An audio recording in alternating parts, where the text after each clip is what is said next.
What's up, YouTube? Welcome back to my channel. How you guys doing? If you guys are brand new here, man, if you guys don't know what we do, don't worry. I'm gonna break it down for you guys. We talk about the most scariest and creepiest videos on the net, on the web. That's gonna make us question everything. Seekers, sit back.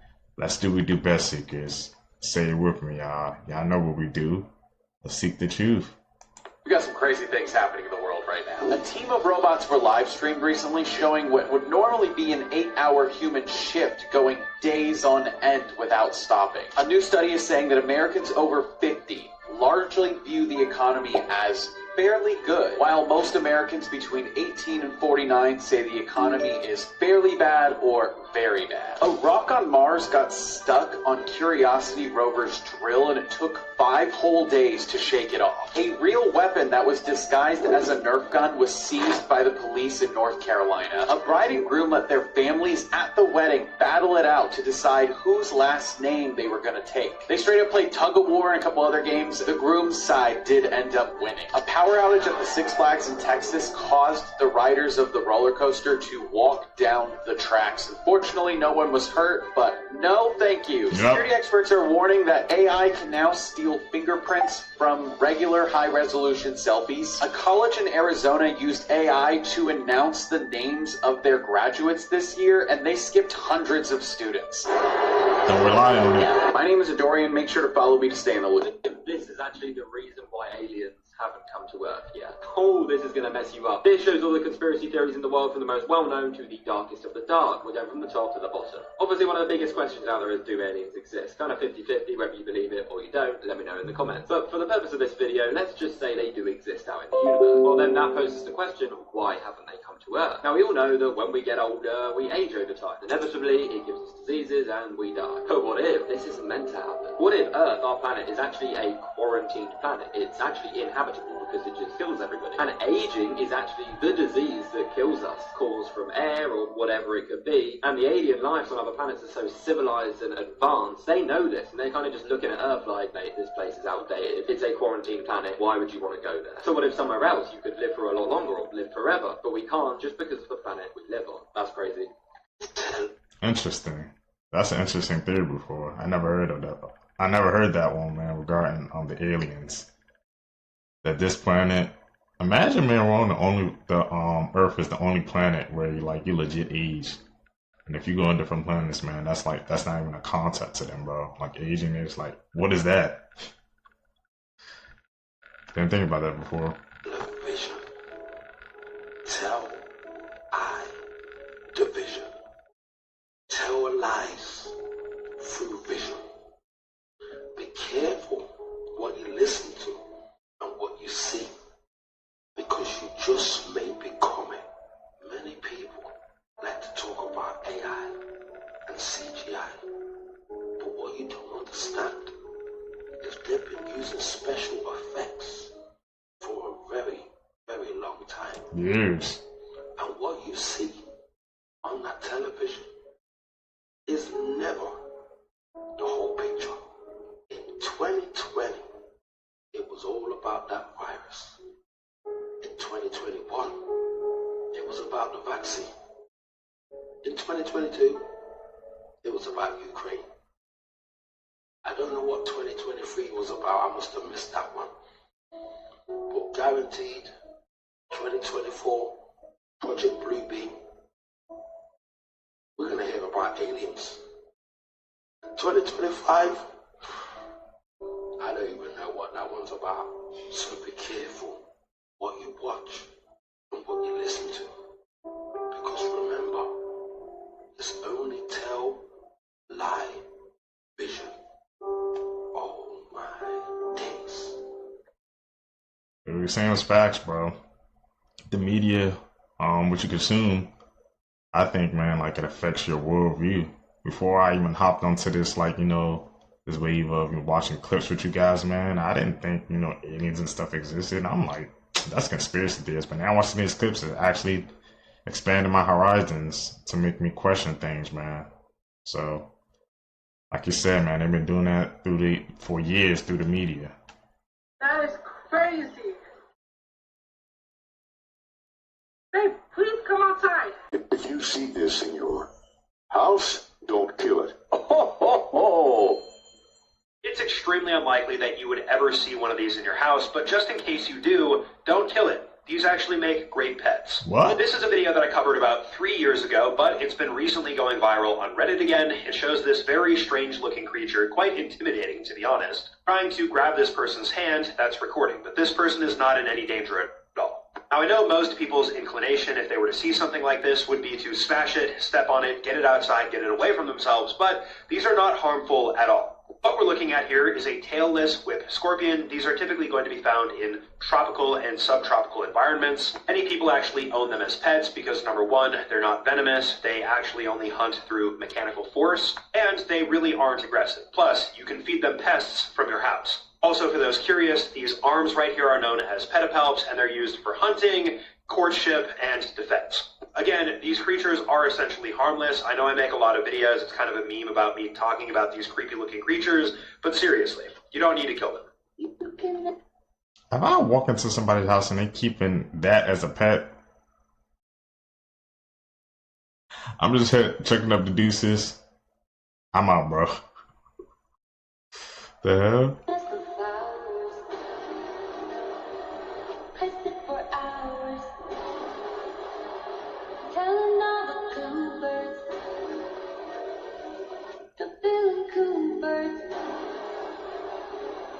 What did you see? I did not see anything. You didn't see anything. No, I wish I did. It would have been a way better story. You didn't see anything. Then what were you saying? That mother effer isn't real. Yeah, the language. I've been working on that. It was talking to a specific person that I had an altercation with. It was just a figure of speech. Not a good one, you know, but when you're worked up and you're spiraling out of control, you're not really like thinking your words clearly through. Oh, trust me, I know exactly what you're talking about. I never think through what I say. Probably should. So there was an altercation with a gentleman? Yes. And what did the gentleman do? Legally, I can't get into all of those details. Oh, are you suing the gentleman? No. Is he suing you? No, but it is not advised to be talked about. Okay, so it's something we can't talk about. Yes. But he's a bad guy. I don't know him personally. You don't know him personally, but he did a bad thing. It was an altercation that I felt really uncomfortable in this situation, and I needed to depart the plane. So let me guess. He was either hitting on you, or he was putting his seat back really, really far. Exactly. Exactly. There's no legroom. I mean, what are you going to do? What are you going to do? Well, I'm glad everything's all right. Do you now go to the airport and everyone says, "That's the plane lady"? Oh, man. It didn't happen today. I think people kind of like talk, but there's only been a couple scenarios where people come up and ask. So I'm thankful. That's because you're wearing a different outfit. If you wear the same outfit, Well, and supposedly I look different every single time, so I think I keep people guessing. when you see yourself, I mean, you really had your finger out there. No, it was it was. What do you think when you see that? What do you think? Well, And you had the little move, you had the thing I also going. didn't know I pointed with 2 fingers. Like, I had no clue, but I guess I would be a really great flight attendant, because I had that down pat. Okay, Tiffany, she's announcing here she's going to be a flight No. All right, well, thank you very much. It's very nice to meet you. All right. So she was talking about a person. In Portland, Oregon, walked up to this apartment and was standing outside waiting. At first, it looked like she might have been waiting for her friend to answer the door, but turns out she was waiting for an opportunity to walk into somebody else's apartment, which was not even locked. 5 minutes later, the owner showed up after coming back from walking her dog. She had a lady casually chilling in her apartment with a bunch of her stuff packed in a bag. Hey, what the hell are you doing? Okay, so apparently this girl found a place where they what? People? You hear that? That's all the screaming going on right there? Well, let's listen to that again. Listen closely.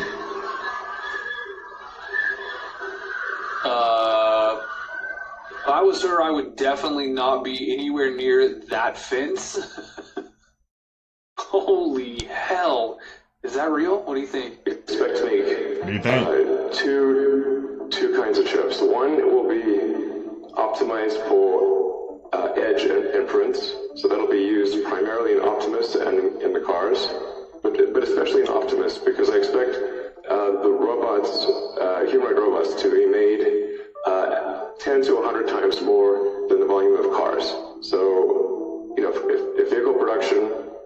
production on Earth is about 100 million vehicles a year, and I expect humanoid robot production to be somewhere between 1 billion and 10 billion units a year.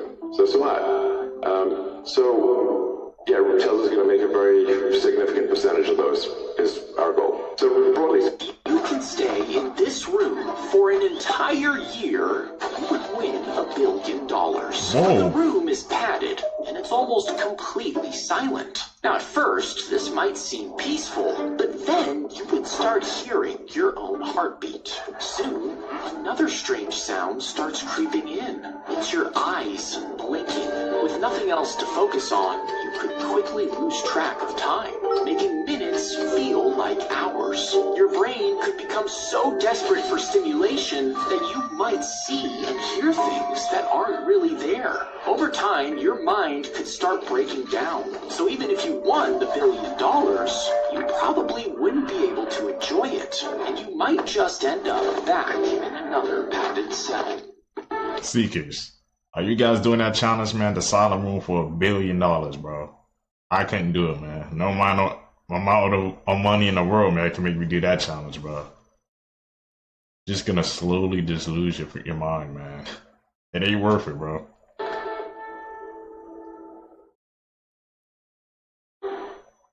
They're putting on a fish. They modifying food again, aren't they?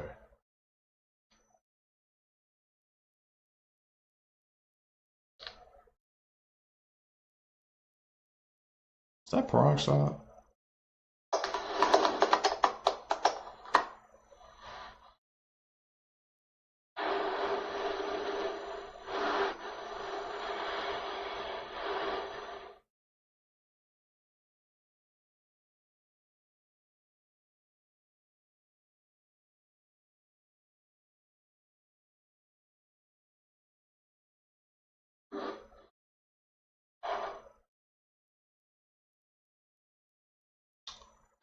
I'm not liking where this is going. The Trump phone has been out for less than 24 hours, and not only did he make $59 million on a phone from Temu that came almost a year late, it's missing 2 stripes on the American flag, it's neon yellow instead of gold, and there's already been a data breach. First of all, let's take a moment to acknowledge what the phone was supposed to look like according to the advertisements. And then let's compare it to the neon yellow phone with the American flag with 11 stripes that was sent out to anyone who is dumb enough to pay for it. If that's not bad enough, it's been widely reported that a security flaw has exposed the personal information of people who purchased the phone, and now none of them can reach the Trump mobile team.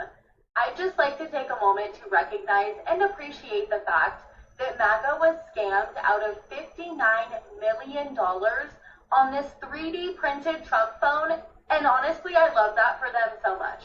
This is what I call Hope Corps. Who?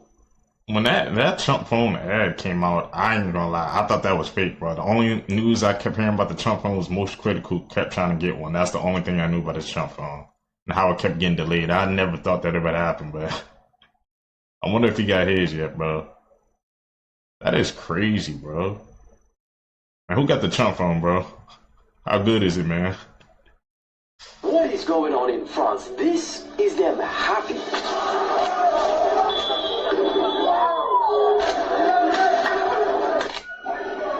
Hundreds of people have been arrested overnight after PSG fans took to the streets to celebrate them winning the Champions League the 2nd year in a row. Georgia's just going to be one big data center. You guys, that is not one data center. That number right there is how many are right here. Also, I just found out that data centers don't even have to legally report how much water they use. Just when you think it can't get any worse, Georgia Power is taking people's property and homes through eminent domain to expand their high voltage power lines to support these data centers. Now, the lovely interns at Science for Georgia have made some interactive maps.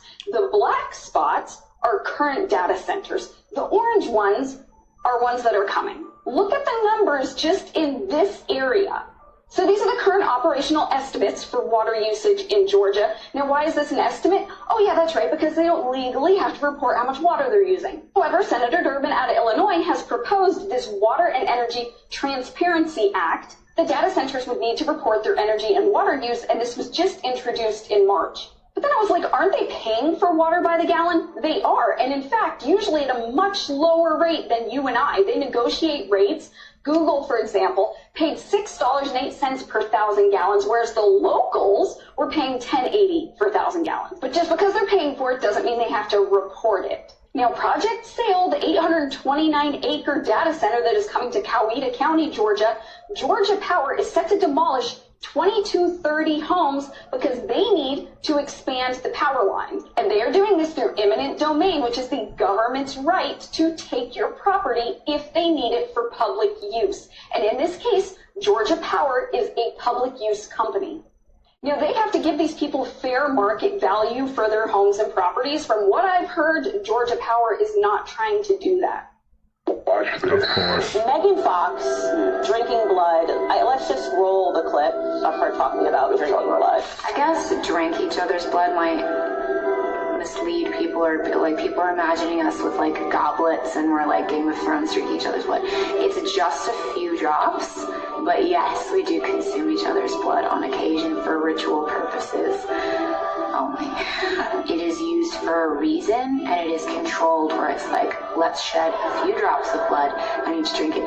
He's much more haphazard and hectic and chaotic, where he's willing to just like, it doesn't not happen, let me tell you. Maybe not exactly like that, but a version of that has happened many times. Here, Megan Fox admitted that what happens inside the entertainment industry is far darker than people imagine. More and more, the people doing these things are not even hiding anymore. We've always heard about rituals in this industry, strange practices that celebrities supposedly do in secret to reach a certain level or stay there. And for years, everyone treated it like a conspiracy theory. Except today, celebrities themselves are openly talking about it in front of cameras without any shame. Megan Fox literally admitted that she consumes blood for ritual reasons. She said it as if it were normal, as if it were just something people do in that world, and nobody around her reacted. Everyone laughed, as if drinking blood was as normal as drinking coffee. And that's the most disturbing part. It's not even a secret anymore. It's right in front of us. They talk about it, they show it, they openly embrace it, and they know that most people will just move on and tell themselves it's all entertainment.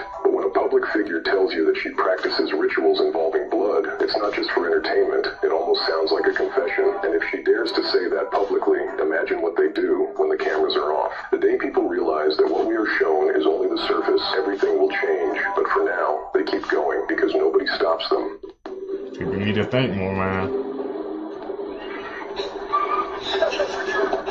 She pulled off. You have this obsession with lost gloves. And anyone who knows you and follows you understands that there's something going on with you and lost gloves. So there's a story behind them all. What happened? What happened to its mate? How did this glove get lost? Is someone going to keep the other glove at home on the off chance that they're going to pair it up? It's a little bit of, Romeo and Juliet kind of quality to it. You're saying there's a little bit of a hint of sadness to these. It's like it's telling you a tale, but you don't know what the tale is. They're all bittersweet city adventures. Let's take a look. I wonder if this is one of the reasons why he turned his comments off on his socials. Either way, whether you think this is a cryptic something or a nothing, we all can agree that it is very creepy.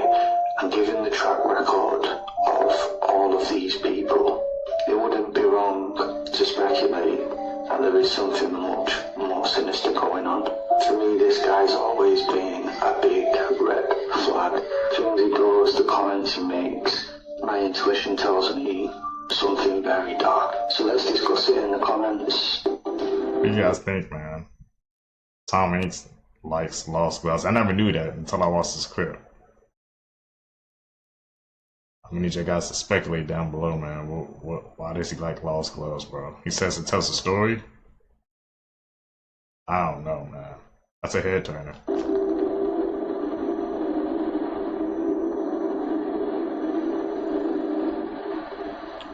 Okay.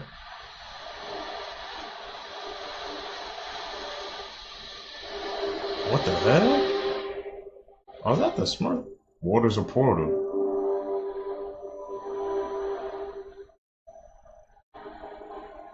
I didn't even think about that until just now.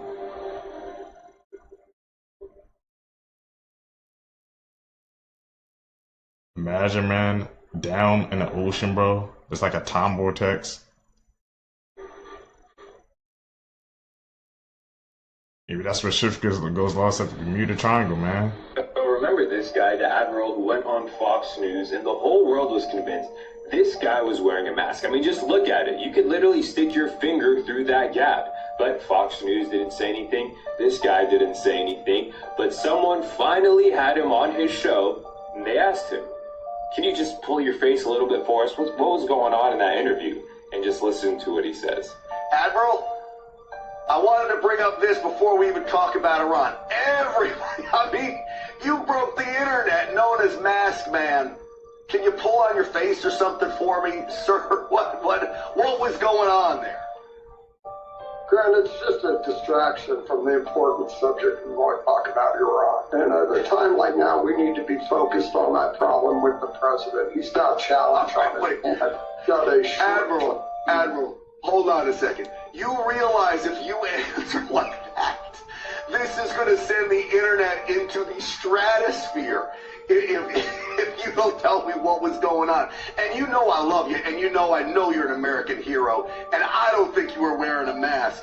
But just tell me something so I can let the internet be happy, and then we can move on here. Grant, the internet's not my problem. Okay, I'm here to talk about Iran.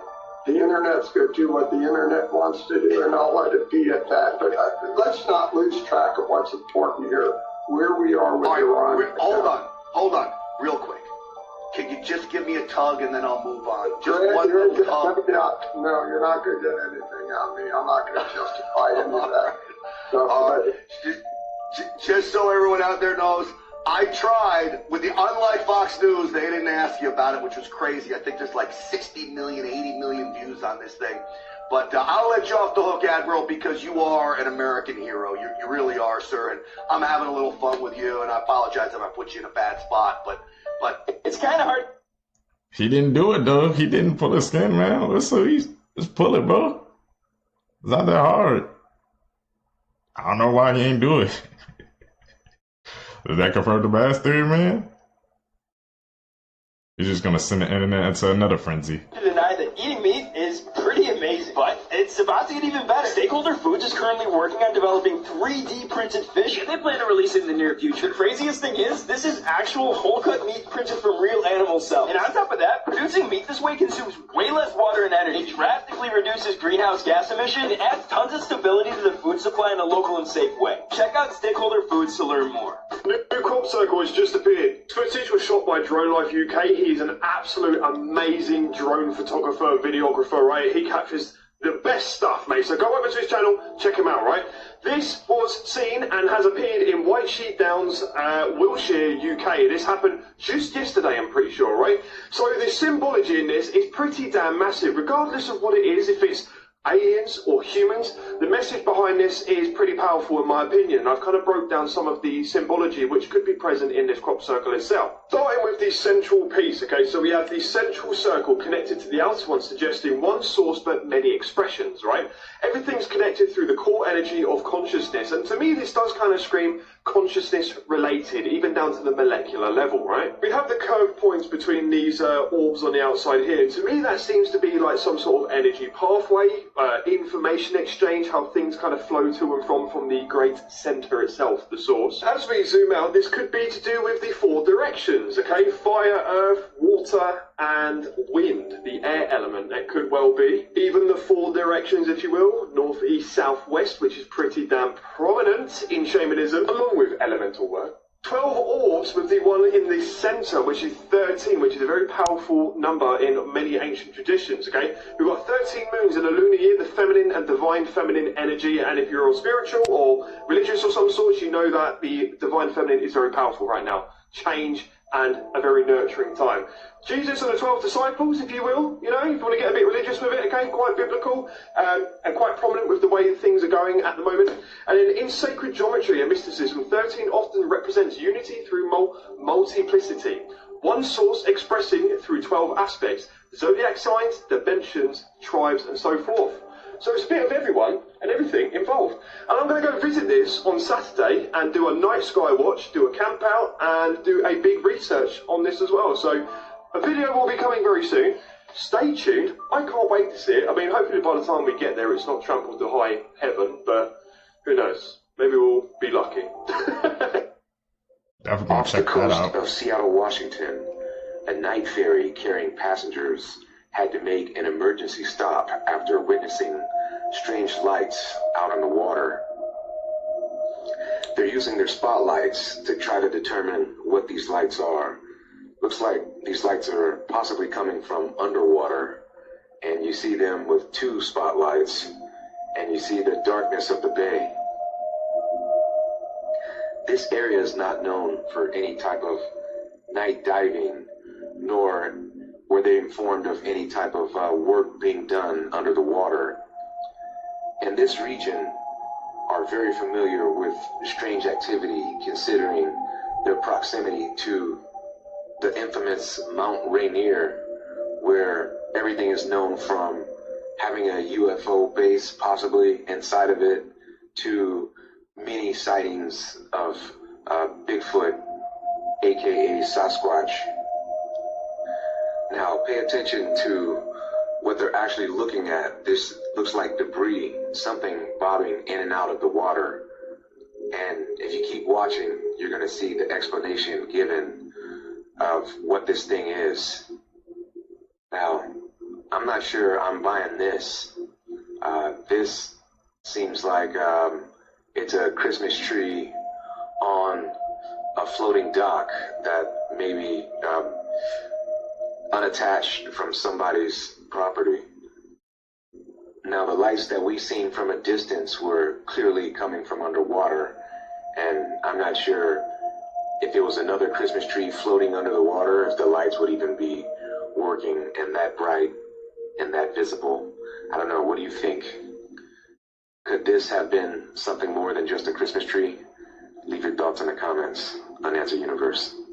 Definitely could have been. Data centers. Kevin O'Leary, Mr. Wonderful, someone who's been on Shark Tank for a lot of years. He's involved in this project out in Utah where, what is it, Deep? 60 square miles or something like that? 62 square miles. Where- It'd be 2.5 times the size of Manhattan. 2.5 times the size of Manhattan. He is looking at building a data center that size in rural Utah. He is like the face of it.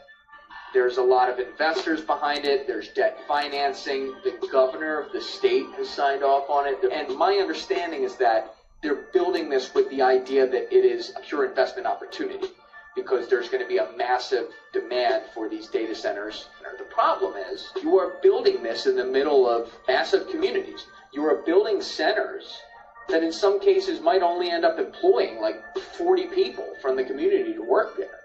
These are centers that will use massive power, massive water supplies. It's all starting to make sense, bro. This interview lays it down perfectly, man. I've been wondering what's going on with people, because people are not real. Bro, lately something has been going on with people. It's like people are in a world of their own. They are not there. It's like the body is there, but the entity, the soul, the essence that was in that body is completely gone. Even the people I grew up with who know about this spiritual shit, like, they all changed completely. It's like somebody hit the switch.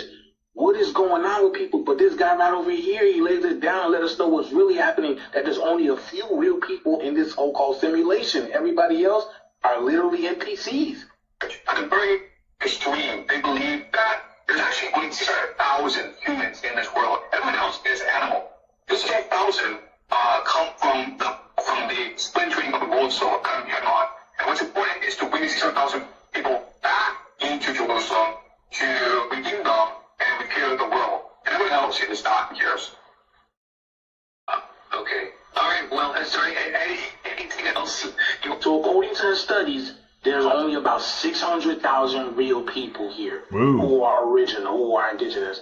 And everyone else is just a Cabbage Patch NPC.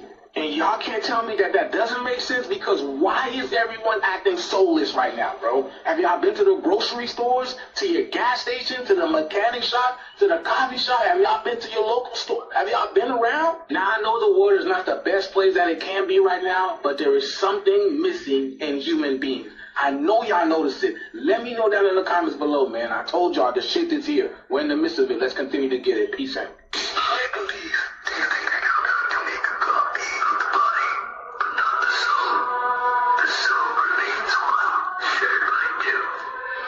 They retain the dead tethered, so they could use that to control what's up. 0 prison time after stabbing her boyfriend 108 times. In 2018, 26-year-old Chad O'Melia's life was savagely taken in his apartment in California by his girlfriend. 33-year-old Bryn Spetcher says that on this day, she was tricked by Chad into smoking a highly potent strain of marijuana, which caused her to go into psychosis. She says that she remembers immediately walking into the kitchen and grabbing several knives and stabbed her dog before going after Chad and taking his life. Authorities also said that it wasn't easy restraining Bryn and that the taser didn't even work on her. Now, Bryn's defense argues that she reacted this way because she only smoked less than 6 times in her life, which that combined with the high potent marijuana explains why she took her boyfriend's life. Bryn ended up only receiving just 2 years of probation, 100 hours of community service, and no prison time. This may be the most proof I've ever seen that the Illuminati actually exist. In this clip, Simon Liu starts talking about the Illuminati, and he turns his attention to Andrew Garfield, and notice what happens next. Illuminati real? And if so, why haven't I been invited? Garfield, where are you? I know you know. I know you know. Now let's look at that again. But that's nothing compared to this next one. Kelly Clarkson is interviewing Kevin Hart when she starts talking about being offered major money for sketchy things. Pay attention to Kevin's response. Dollars in my face to do something I didn't want to do. And what?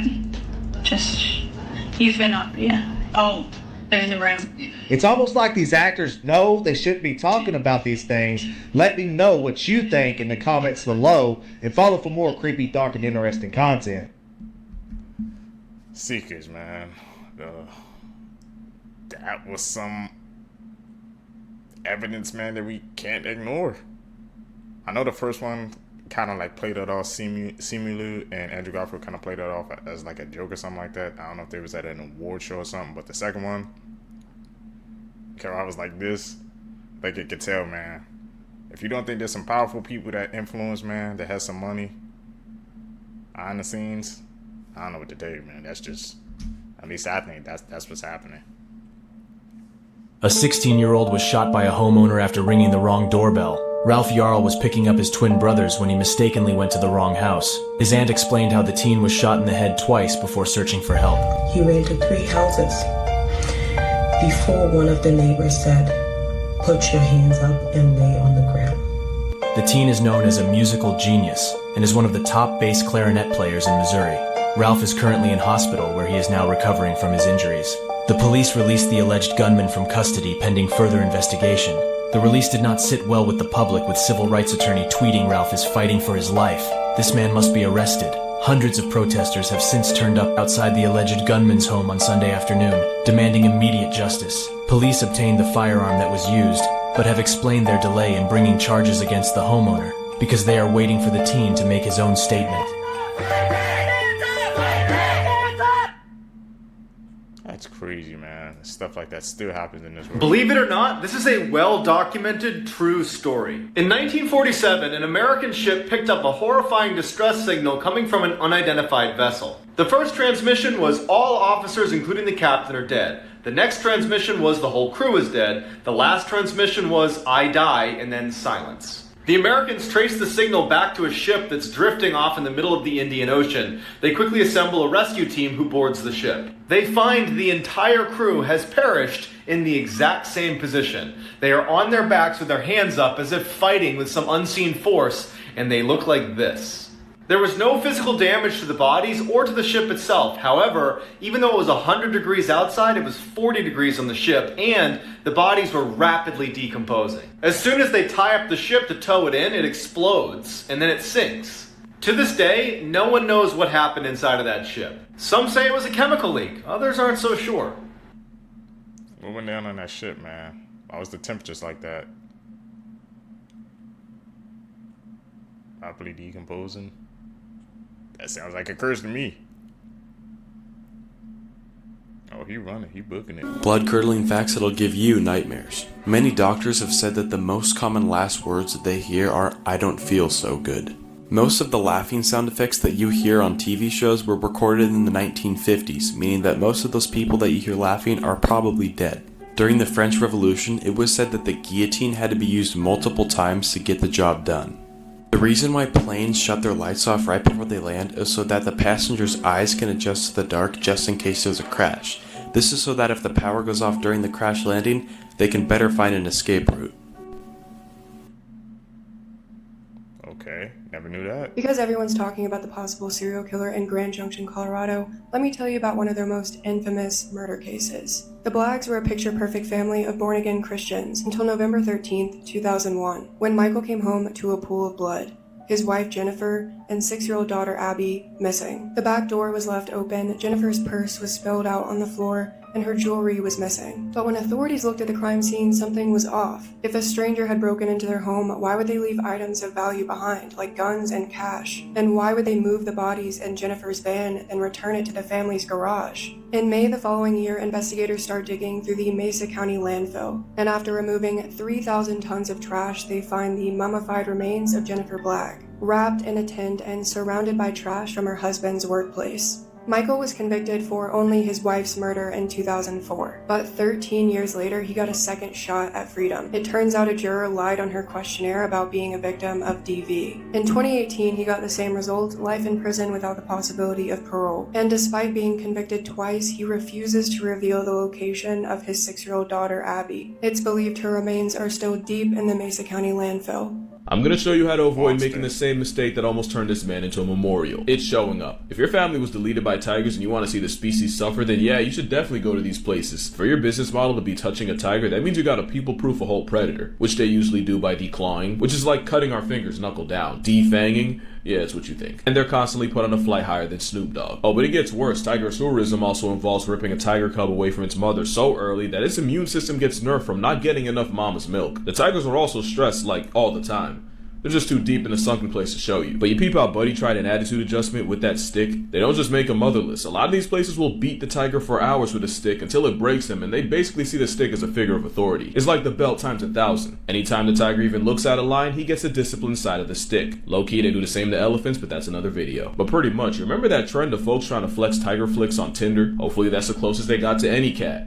And they still had the drug. Of course, sometimes it wears off, and that's when you realize the reason we're the top of the food chain isn't a stick or a frickin' leash. Look, I ain't better than anybody. A couple years ago, I almost did one of those lion walking tours until I researched it and realized I value the lions more. And I'm sure they're not like all bad, but all I know is if you got a cat that murks the likes of that for a living, or that acting like a humbled house cat, make like a driver in the UK and look left, cause shh ain't right. The more you know. 2 years ago, in September 2023, I posted a video that went viral and then was quickly muted on social media. Today, I will tell you what that video was about, and you'll understand why it was muted. 24 years ago, Donald Rumsfeld, the Secretary of Defense in the United States, gave a press conference. He talked about transactions worth $2.3 trillion that have gone missing. Our financial systems are decades old. According to some estimates, we cannot track $2.3 trillion in transactions. The very next day, a forensic audit team with the support of accountants were investigating the missing $2.3 trillion. Before the money tracing started, a plane hit the tower the accountants were in, and it killed them all. That day was September 11th. As we know, there are known knowns. There are things we know we know. We also know there are known unknowns. That is to say, we know there are some things we do not know. Now this could be classified as a conspiracy theory, but damn, what a coincidence. That's eerie.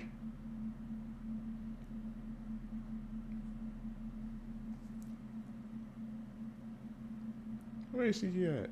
We need to talk about pedophile symbols in children's movies and books for a second. So these are symbols that the FBI in the past has claimed that pedophiles use to communicate with each other.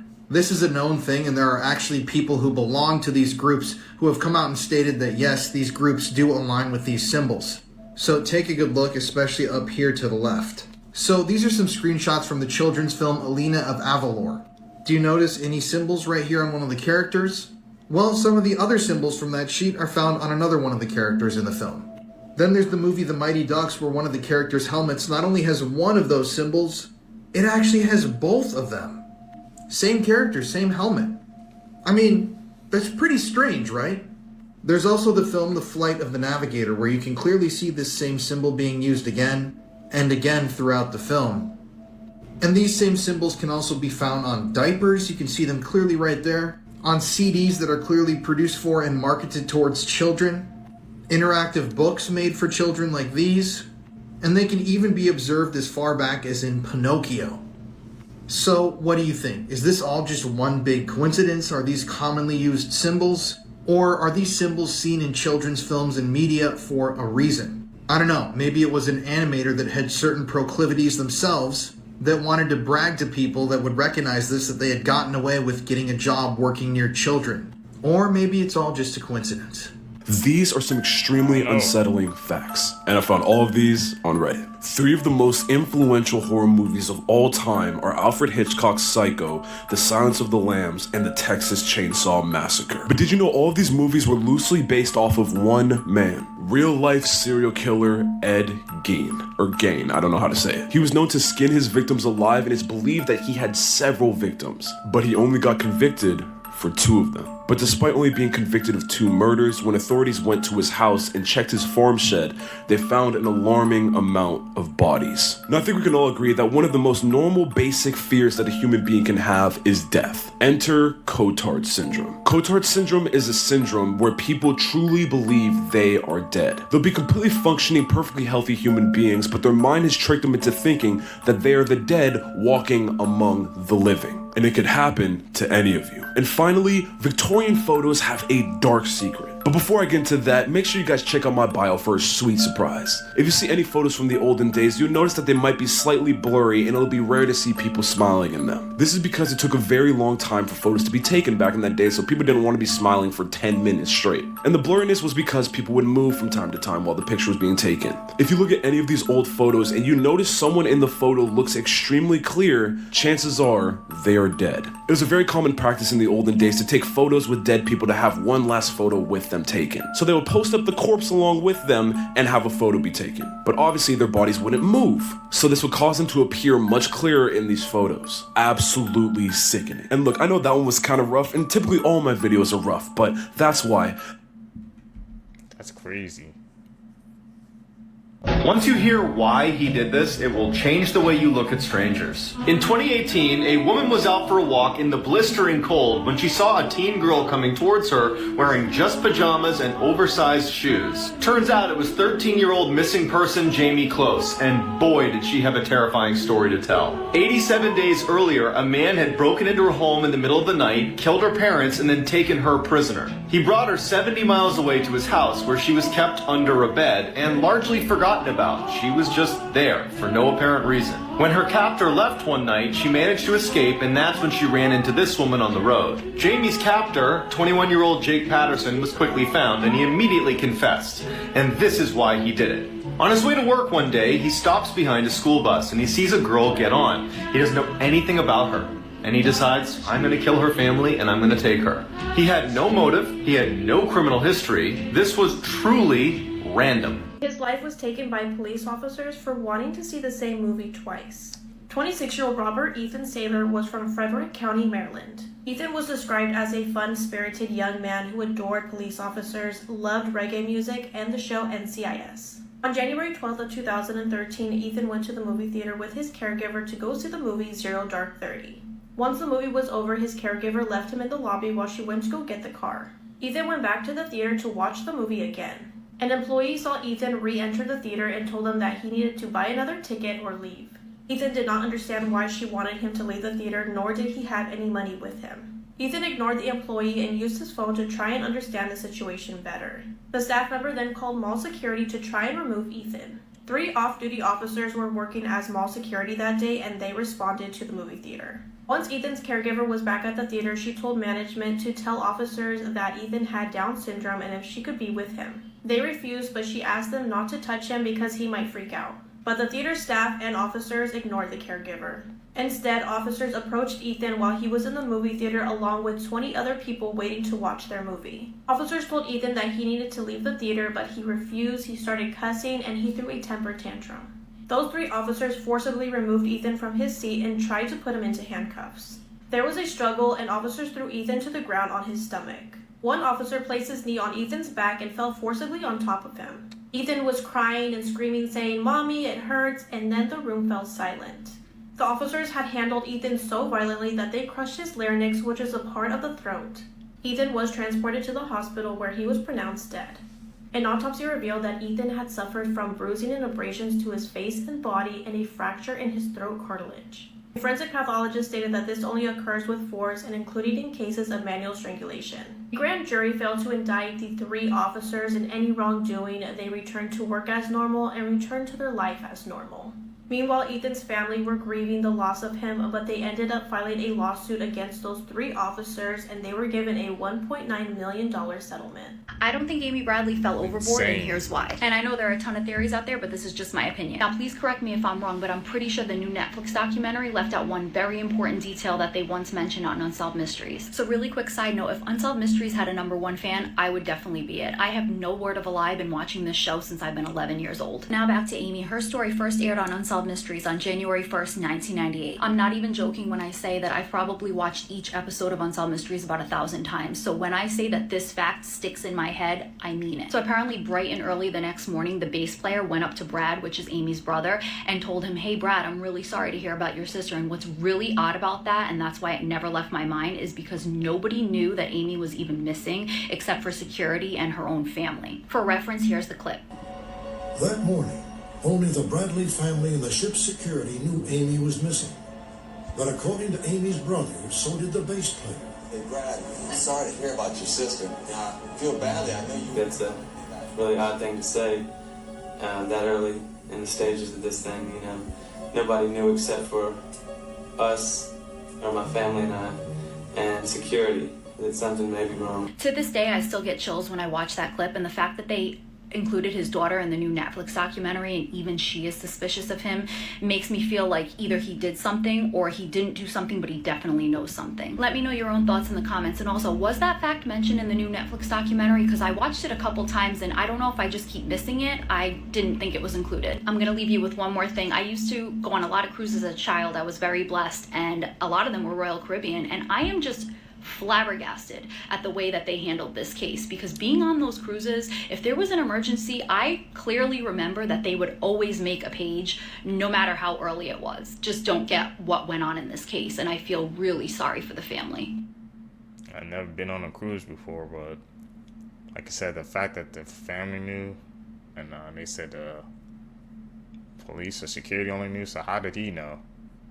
Yeah, 5 members of the DuPont de Ligonnès family were found buried under the patio of the family home in Nantes. It was basically a large grave that had multiple bodies inside of it. One was a middle-aged woman. The other remains belonged to 2 boys who were either in their late teens or their early 20s. And then there was one girl in her teens. They were 3 out of 4 of Xavier's children here in this grave, this makeshift grave in the backyard. The girl had to be 16-year-old Anne, and the boys were eventually determined to be 12-year-old Benoit and 21-year-old Arthur. There were also 2 dogs in this same mass grave. These were the family pets. So all of them, including the dogs, had visible bullet wounds. The police could tell how they all died without even needing to order an autopsy. And they were also all still wearing pajamas, almost like they had been killed in their sleep. The question, of course, that everybody was wondering in this moment was, who would do this? Who would want to hurt the entire family? Well, there were 2 bodies that were still missing from this makeshift grave, and one of them was the second oldest son, 18-year-old Thomas. However, it didn't take the police very long to figure out what had happened to Thomas, or for them to realize that he really wasn't the one responsible here for this brutal murder, because he was also shot, wrapped in sheets and plastic, and then buried out back. But now they were starting to get answers. They knew that the family had been killed, and they also knew that there was one person missing. One person who, to all appearances, had not been murdered. And that was the father, Xavier.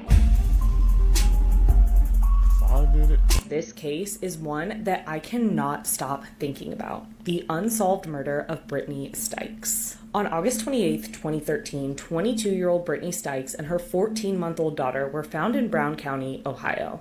Brittany and her daughter were last known to be heading to her father's home to celebrate his birthday, driving in Brittany's yellow Jeep along US 68 in Georgetown. The Jeep was found parked in an embankment on the side of the road, and inside, both Brittany and her daughter had been shot. Miraculously, Brittany's daughter survived despite being shot in the head, but unfortunately, Brittany did not.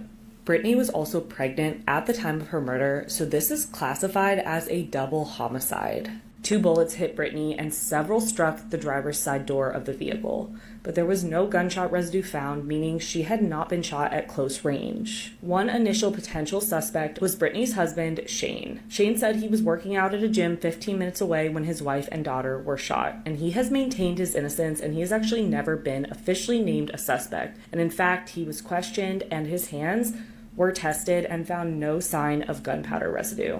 There have been many tips and potential leads over the years, including a woman in 2015 claiming that she knew who killed Brittany and that it was a hit that someone took out on her. But this couldn't be confirmed, and Brittany's case went cold. There is so much more to this case, and you can learn all about it in Season 2 of the true crime podcast, Culpable, which takes a deep dive into Brittany's case. Host Dennis Cooper interviews her family and friends in the podcast, and they explore the entirety of the case over the last 12 years. You can listen to Culpable wherever you get your favorite podcasts. But Brittany and her daughter both deserve justice, and this case just gets crazier as you find out more. And that's why... In 1979, a teenage girl accepts a babysitting job at an isolated home in the Minnesota woods. After putting the children to bed, she settles on the couch to watch TV, only to be startled by a phone call. She picks it up and hears heavy breathing, when suddenly a man's unsettling voice asks, "Have you checked on the children?" Nervous, she dismisses it as a prank and hangs up. 15 minutes later, the phone rings again. This time the voice asks, "Why haven't you checked on the children?" Panic sets in and she calls 911. The operator advises her to keep the caller on the line if they call back, allowing the call to be traced. Moments later, the phone rings again, and the voice snarls, "Check on the children now." Trembling, she keeps the call connected as instructed.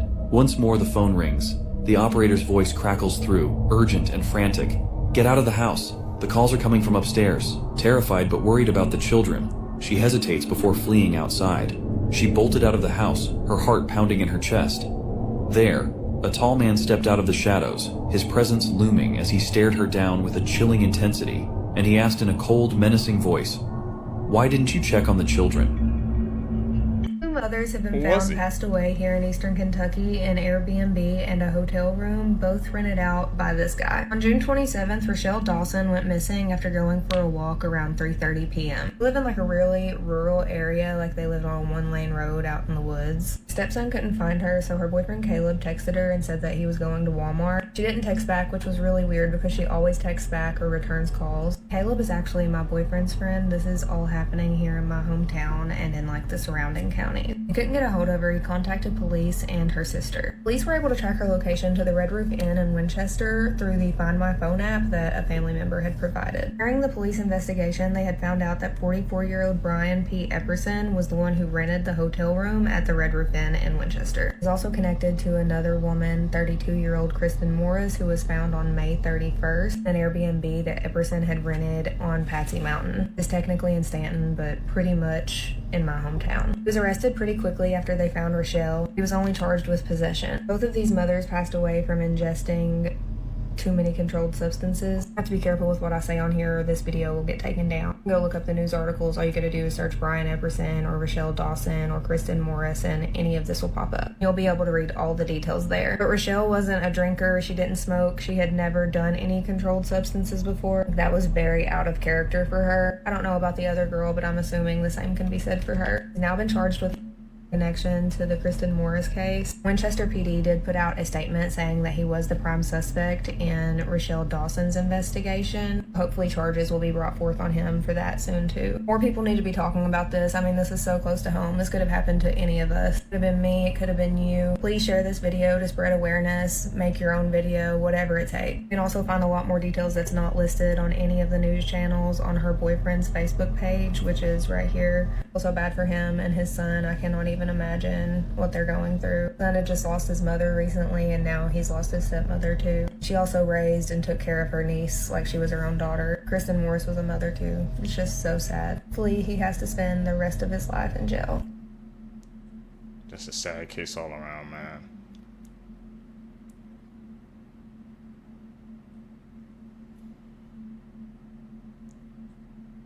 This movie caused at least 4 deaths in real life. In 1973, a new genre was introduced to the world, a proper horror movie called The Exorcist. Not only did it terrify viewers, but it also left a horrifying mark on its cast and crew. This movie is known to be the most cursed movie of all time. These actors, Jack McGowan, who played Burke Dennings, and actress Vasiliki Maliaros, who played Kara's mother, both died shortly after filming their scenes. These deaths were only the beginning of the strange occurrences. A mysterious fire broke out on set, destroying a home, and actress Ellen Burstyn sustained a permanent spinal injury during a stunt gone wrong, and Linda Blair, who played Regan, was also injured during filming. But you see, none of these injuries were actually technical or mechanical faults.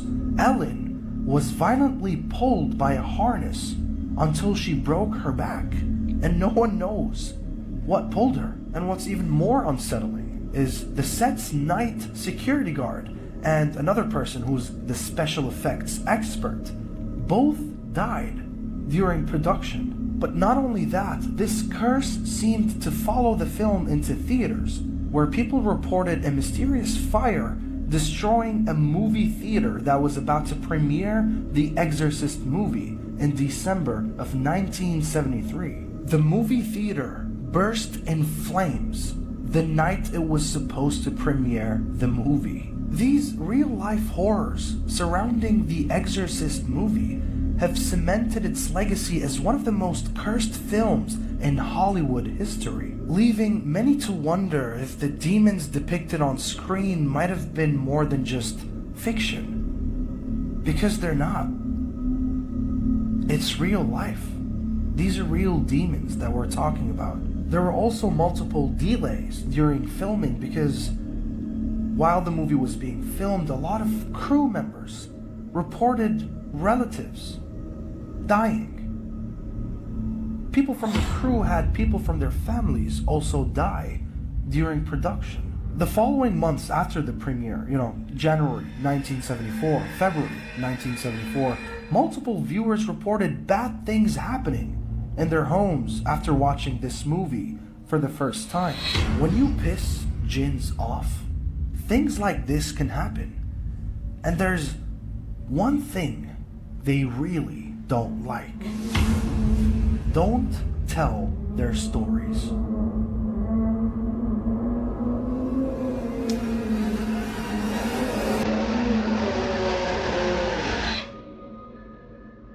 That sounds like a cursed movie right there.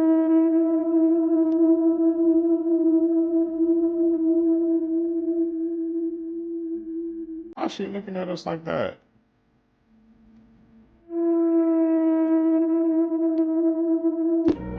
Back up.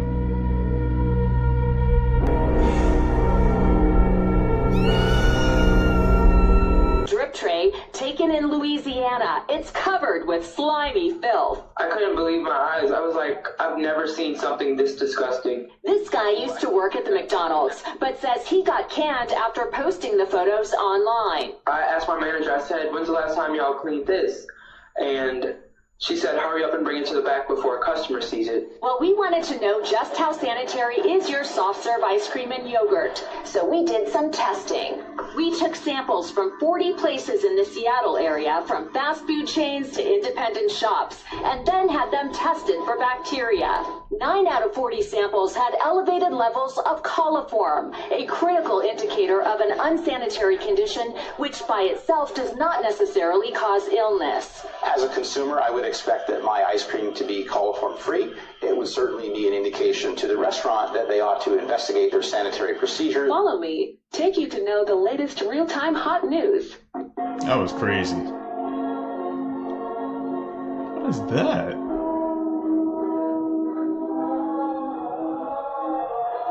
Looks like a whole UFO floating in the sky. What they're saying that Amy Esperance mysteriously discovered before she died is true, and we are cooked. We all know that Amy Esperance is one of those scientists that is now dead. She was connected to advanced aerospace research, and now her name is being tied to one of the most disturbing alien theories out there. And what I'm about to say might scare you, but maybe this is the reason she's not here right now. The theory says that what people think are aliens might not be aliens. They may actually be humans from the future. You heard what I just said? Yep. Not visitors from another planet, not creatures from another galaxy. Aliens that we think are aliens may be humans from the future. So according to the theory, there are future human groups called P-47s and P-52s, meaning they're humans from tens of thousands of years ahead. The claim is that some catastrophic event forces humanity underground for thousands of years, and after that long time without sunlight, humans will supposedly, allegedly, evolve differently. Pale skin, smaller bodies, no hair. And what does that sound like? The same description that people have been given of great aliens for decades. And that's why this theory is hitting people so hard, because it flips the whole alien conversation upside down. It says maybe they're not coming from outer space. Maybe they're coming from what happens to us later on. We have about 15 scientists missing in the United States. They also said that 9 scientists were either missing or deceased in China. What's really going on? They know something. Pay attention. They really do, man.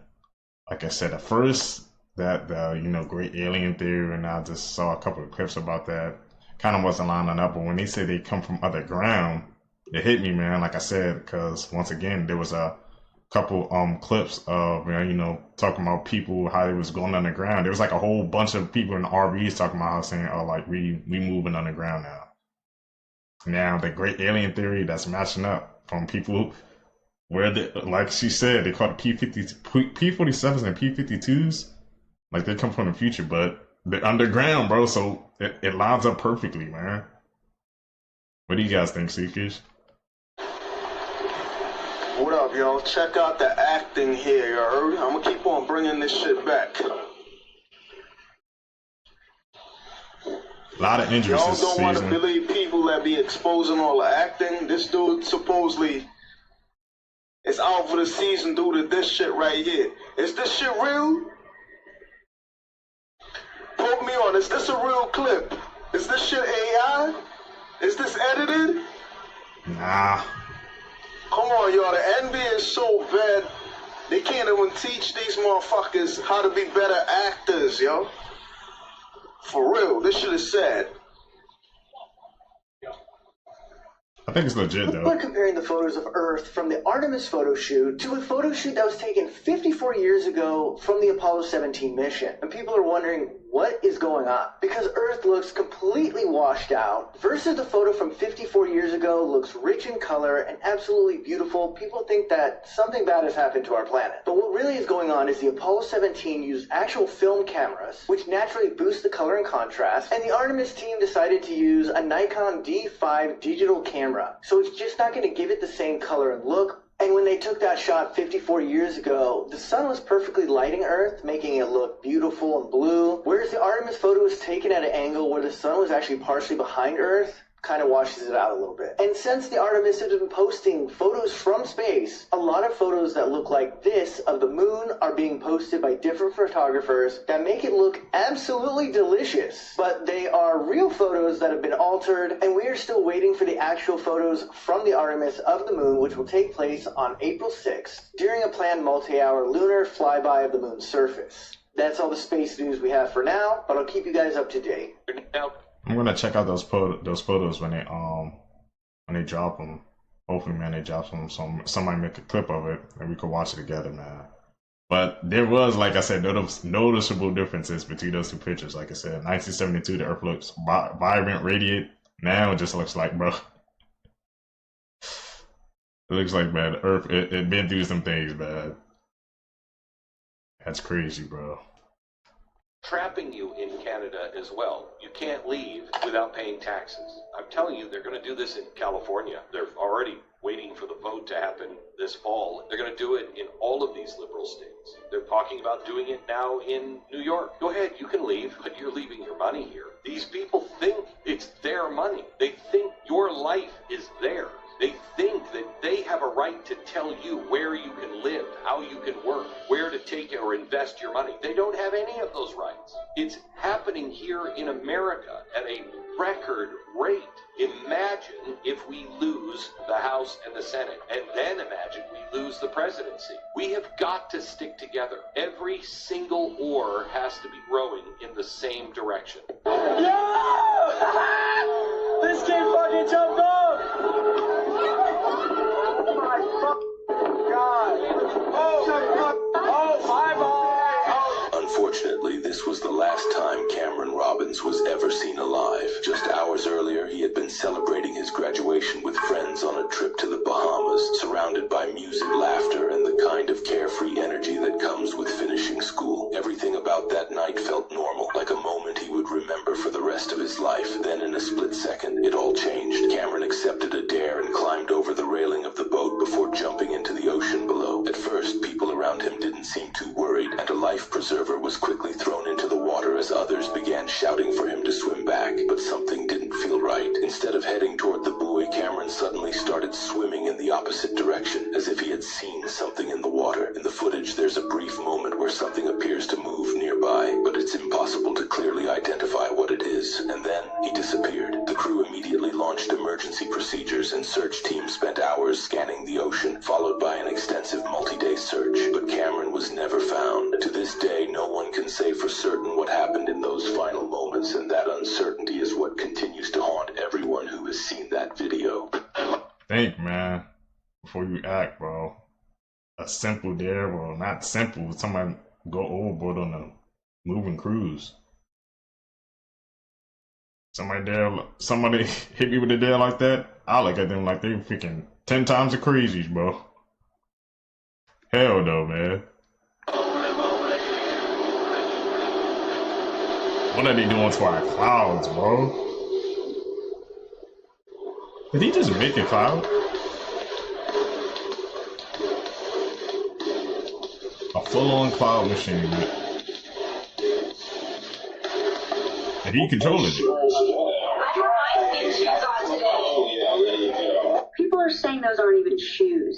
In the video, an interviewer approaches two people in strange outfits. At first, it looks like a fashion performance, but the closer he gets, the more everything feels wrong. One of them turns and shows exaggerated teeth and blue hair that doesn't look natural, like it isn't even growing from a scalp just attached to the head. And standing beside them is someone in high heels, but people online keep saying it doesn't. It looked like shoes at all. It looks fused to the skin like it's part of the body with no clear separation. And the camera keeps pushing in like it's trying to understand what it's seeing, but nothing feels normal. The woman says, "It's just shoes," but hesitates. And that moment makes everything more suspicious. and suddenly the video stops feeling like fashion and starts feeling like something no one can explain. Congress officially mandated that by 2027, every single new car has to have cameras that watch your eyes, and your car can literally decide if you're allowed to drive or not. What? So this is not a bill and it is not a proposal. It was actually already signed into law back in 2021. Every single new car sold in America by 2027 has to have infrared cameras on your steering column. Every vehicle manufactured is going to have a kill switch in it. The car itself will monitor your driving, and if the car thinks that you're not doing a good job driving, it will disable itself. They're saying that these cameras would not only just track your eye movement, but also your pupil size and your head position the entire time you're driving. If the camera decides that you're impaired, it can prevent the car from starting, or it can slow you down mid-drive. Hello? The agency that's in charge of this entire thing just told Congress that the technology isn't even ready yet because there has been so many mistakes. Even at 99.9% accuracy of this software, millions of sober drivers would be locked out of their own car every single year. Your car could literally shut you out of it because of sunlight or because you looked away for 1 second. So that's the problem. There is no federal opt-out, and Congress is literally fighting about it right now to decide whether or not they're going to keep it or end it. So the question really is, do you guys want this to be a thing or no? No, I don't think so. Because it's not just gonna just stay there, man. That could turn into something else, bro. Just, they already had the technology to watch us, but now in the cars, I mean, there could be some good for it, but bro, you guys know, man, they just can't stop. They just can't stop right there, man. They're gonna use that and apply that to something else, bro. That's crazy, man, that vote actually went through, bro. Be prepared 2027, man, for those kill switch cars, bro. Better buy a car before 2027, though, man. You see it, you cannot unsee it. All these flat mountaintops that we see all over the world, they were once giant trees, and I'm going to prove it to you guys. This is so obvious. Now, the examples of this are all over the world, but one thing that really stands out to me is the water that always flows down these flat mountaintops. And when you cut down a tree, the root system of that tree is still carrying water to the top of the tree. So most times, you're going to see water gush out of these trees that are cut. A lot of arborists notice this. They notice when you cut these trees down, water will start gushing out from these trees. In the book of Enoch, something that was removed from our Bible in the Council of Nicaea when they decided what can go in and what can't in order to, enslave the masses, it talks about God setting down the fallen angels to cut down the giant trees to flood out the Nephilim. This is why all over the world we see these flat mountaintops quite literally used to be giant trees. And these trees would reach the heavens. They would supply the earth with so much oxygen that everything was massive. This is where all the giants came from, the Nephilim, everything, because of these trees. This begs the question, why would they lie to us about this? Why would they tell us that these are just simple mountains when they know that these were giant trees? If I had a To deceive us. and I needed relief, I would not use these two popular cough drops. Let's start with Ricola. This looks clean, but we read the ingredients. The first and active ingredient is caramel color. That is an artificial color which is usually derived from petroleum. The dreaded natural flavor. That is usually synthetic flavorings. Then you got 2 forms of sugar. Next we got Halls. This is the honey lemon flavor. Contains soy. There's flavors in here which is synthetic flavorings, glucose syrup, sucralose which is an artificial sweetener, as well as sucrose which is sugar. Cough and throat relief with so many junk ingredients. Absolutely not. So the solution is Propolis Soothing Lozenges from Beekeepers Naturals. It contains real vitamin D, zinc, and bee propolis. And propolis is a bee product known as the defender of the hive. Contains powerful antioxidants, polyphenols, and flavonoids. These lozenges are made with nature-powered ingredients. They're all clean. No natural flavors, no junk. So soothe your cough and throat the right way and follow the channel for way more content.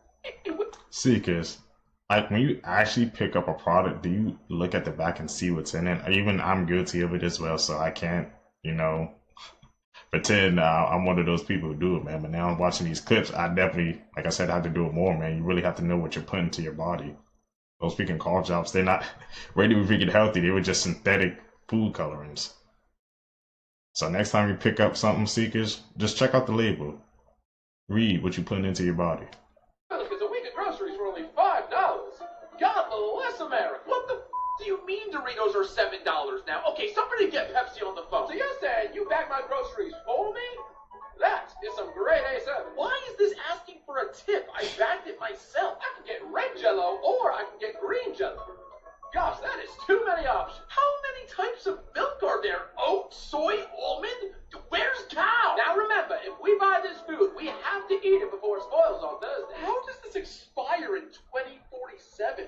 Freeze. What are they putting you? Jeepers, they're putting Olympians on the cover of the Wheaties box. Which means if we eat it, we'll get strong too. Okay, why the hell is Ice Spice on the Pop-Tarts box? Honey, when you look at this, Campbell's soup now comes with 80% more lead for the same price. Now that's a bomb. This is actually true. They did eat lead. But let's be honest. Microplastics? So much better. Looky here at this magnificent fruit section. Apples, bananas, and they even have oranges. How exotic. What the is a durian? And why does it smell like Honey, I have already gone above and beyond by going shopping with you, so I expect dinner to be top-notch. God, I am tired from all that shopping. Want Postmates dinner? Really?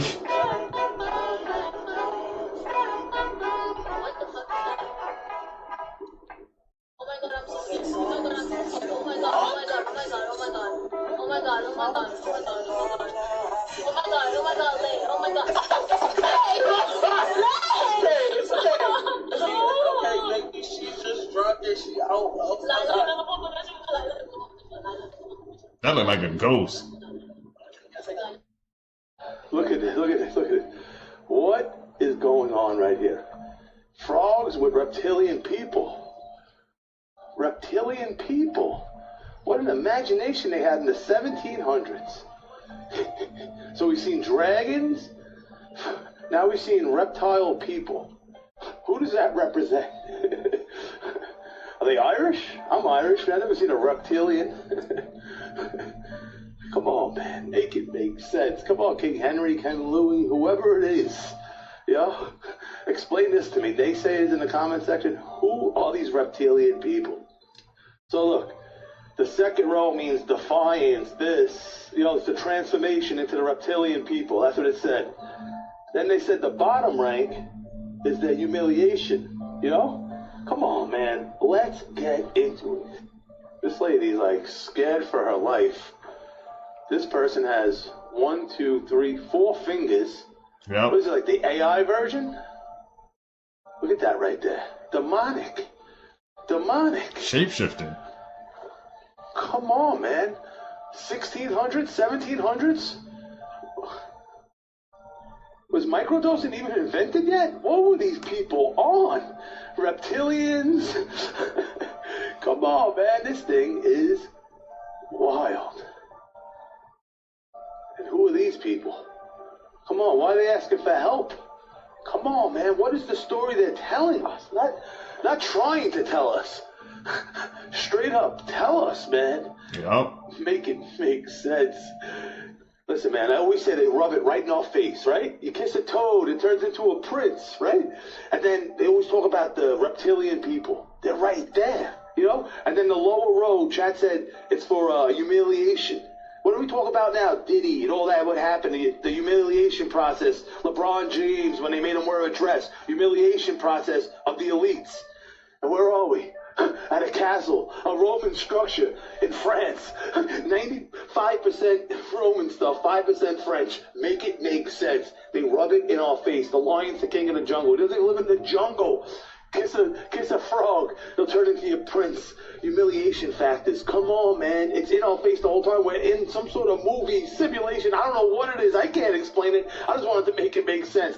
Foil hat theory. Someone made a decision inside our government that the optics of killing dozens of scientists outweighed whatever information they were going to tell us.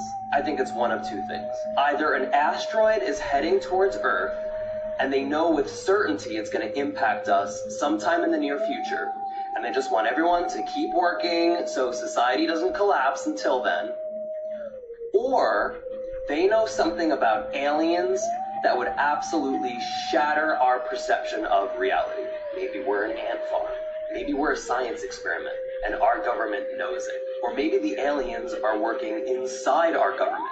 Either way, I think it's hard to make an argument against the fact that these scientists knew something that would absolutely fuck shit up.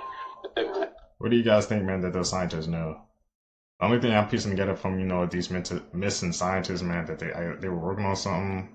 Amy Eskridge, she was working on something called Zero Gravity Free Energy that was going to give free energy to everybody. Just crazy, man. You guys think it's all a coincidence? Or is it really something else going down? like you said, man. Did they do asteroids coming, aliens, bro, watching the Earth, or with their pet project? Many possibilities. Energy is never created or destroyed, and there's more people on Earth now than there was back then, and the energy per capita could have been way higher, and that energy could have translated into letting people do way more stuff with the same looking body, but way more energetically charged brain, letting you move things with your brain. We talked about before, could the early humans have had like telepathy of sorts? Like that was the universal language. Scientists speculate that it was the evolution of verbal language that got rid of telepathy. It makes sense. Gen Z has reduced complex vernacular down to sa. I would call that a higher intelligence. That's what I'm saying. Higher intelligence? As technology increases and learning increases, the language is dissipating. Or just the little nod you get when you walk past a guy in the... How it's Bro, I do that. Power have to warn us all before they actually do something to help with the laws of karma. Well, check this out. Was it an evil movie and I actually never even got to it? This came out like 9 years ago. Pretty freaking on point, yeah? Two skeletons are sparking debate on the internet. Some ways it feels right, in some ways it feels wrong. Thing is off about the human skeleton and people are noticing it. Some people swear that the human body used to look more like this, but today it looks more like this. But here's where it gets weird. People are split, but not randomly. The people who say the right one looks more familiar usually says things like this. The rib cage looks simpler, not like the diagrams we grew up learning in school. Pelvis shape seems more natural and less complex. Don't remember seeing the center chest bone as clearly. The body looked cleaner and less detailed. Same people also admit that something's off. Why do the ribs look so disconnected? Why are there missing bones in the legs? Why does it feel right at first, but the longer you look at it, it feels off? Then you have the other side saying that this version is biologically impossible. Without a sternum, your ribcage wouldn't stabilize. Missing bones in the fibula that would affect how we walk. The skeleton doesn't match human evolution and how joints actually work. It looks more simplified than a real body. Okay, but then you have the current version, and this is what people are saying. Matches medical diagrams and real anatomy. You can literally feel your sternum in your chest. This skeleton actually supports movement, breathing, and actual organ protection. But even here, people still are saying something is strange. How does the rib cage look more complex than what they remember? Why are there ribs that don't fully connect? Why does the spacing look different than old diagrams that we grew up on? Why does the skeleton look more detailed than what we were taught? So now we're stuck with the question, what is the real difference? Or does our brain just remember a simpler version of something that we didn't really study that off? Look at both again. Don't overthink it. Which one feels right? It's us. See, because which skeleton look more right to you? The left or the right, bro? I think I'm gonna have to go with the left, man. Did you guys ever have a skeleton like your science class going up, bro? Did it freak you out, man? It did to me for a couple of times, bro. Like I said, maybe, you know, human evolution. That's why I guess the skeletons, they be changing over the times. That's my only guess. Or is it, well, like you say, that's a Mandela effect, man, and we just didn't pick up on it until now. It's now adding barricades in their stores. Look at this. What the hell am I sold? Do you see this? America? Or, I mean, actually, Europe, if you're not in America. Interesting. You got Kroger doing it too. Look at this. Kroger. And that is a barricade on that end. And when you turn this way, that is also a barricade. And so, like... Why? So it's like the... So like the bathing area. There's a door there to enter. Shampoo and this stuff. Entire health, wellness section is like barricaded off within the store. That is so wild to me. What's up with that? Why do you guys think that's happening? So my daughter brought home one of these viral squishy dumplings the other day, and I noticed a very, very strong smell coming off of that. So, went ahead, got two of my own, put them in a bag with a VOC meter as a little experiment, just to see what I would get. And to be quite honest, I did not think it would be this bad. We're at a serious level. VOCs are in the 6.7 in the 6s range, milligrams per meters cubed. This is a children's toy meant for kids ages 3 and up. I'm in Canada, and Health Canada is supposed to be regulating this stuff. It's still going on. So these are coming out of China. They're obviously not getting tested. I've already sent an email to Health Canada about this. Keep in mind, things like paint, anything is regulated so that this doesn't happen. Okay? And this is a children's toy, so the quality should be even better. 3 and up. is what the box says, ages 3 and up. Kids are putting these up to their faces, in their mouths, they're busting them, the fillings coming out and going all over the place. Keep in mind, this is what the ambient air quality of my house looks like. Much, much different, as you can see. Crazy. And just as a control, this is where we're at with a empty bag, because all plastic products are gonna release some type of VOCs, but as you can see, we're still in the green here. And this is out of the bag, meter sitting on top. As you can see, we're going up, continuing to go up, and this is again outside the bag, so. Children's toy for ages 3 and up. I think we're about leveled off there, but we're definitely in the red, as you can see. Getting a little closer to 2 milligrams per meters cubed, but you get my point. And just for fun, we're gonna hold the meter over a literal can of paint. We spiked up a bit and then came back down a little, but do you want your children's toy to be less safe than a can of paint from the hardware store? In Japan, I'm about to get that. wrong order. Follow to learn something new every day. Dared to climb up a ship anchor, unaware it would be the biggest mistake of his life, because when he swam toward it and started climbing up, he realized the chain was too steep and he was stuck. He tried to climb back down, but suddenly the ship started moving and he fell into the water. When he came up, he realized the ship was moving away and he was stranded. He tried to swim back to his boat, but before he could, he felt something beneath him, and when he looked down, he was completely surrounded by sharks. Whoa. Why would he even freaking dive off a boat with the chain anchor anyway, man? Now he's surrounded by sharks. Hell no, bro. I read some comments talking about the saying that those sharks are like, you know, harmless, but you taking that risk? Because I'm not. So you're telling me that this whole time you're brushing them shits every day and still might have this in your mouth right now? In that little yellow line? That's not normal? And it's actually plaque starting to build up aggressively in the mouth? You still brushing, but you ain't removing it. And it's getting thicker by the day. It grows daily, sitting right between those teeth. Yep. Like it's paying rent, stinking up the place. This is actually what happens when you keep skipping the steps. Toothbrush alone don't work. You need Google under all pulling products, or to set up a dentist appointment. Bro, anyone else catching this before? Look at that red-ass sun. Look at this. Oh my god, I don't know if the world finna blow up or if this is like good luck, but I'm going to the casino tonight. Oh my grandma's sure I'm going to the casino. Bro. Get you some money, Uncle Up. Let me show y'all what people are catching in Florida, man. This is in Tallahassee, bro. Look at this, bro. Does that look familiar to y'all? Yeah, bro. Look at this shit. Bro, look at that. It isn't me, but does that up here mirror what's in the sun? Y'all see that? Look at this. Hold on. Y'all see that junk up here, bro? Why it look like it's inside of the sun, too? Y'all see that? Look at this. Why does that sun look like Jupiter, bro? Don't it look like Jupiter? And don't it look like it have another sun behind it? Look. Why? Look at this. So be honest, y'all. Do that look 93 million miles away, man? Everything is a damn lie, man. Hold on. But why does it look like Jupiter with the hot spot? Look at that, man. So y'all do know that the sun is local, right? And planets are not what they have been telling us, right? Y'all do know that, right? What do you think the planets are? They lights? Is it like, it's not like dirt or like, you know, it's the planets are like Mars isn't like dirt? You know, not at all. So they're not landing Mars rovers on Mars, right?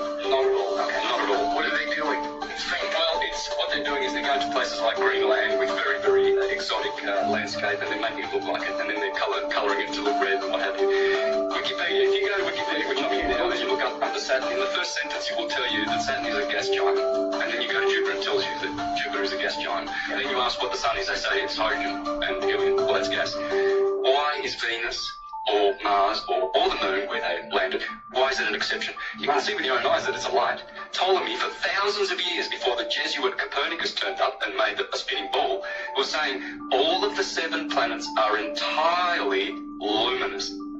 There it is. is. They're portals.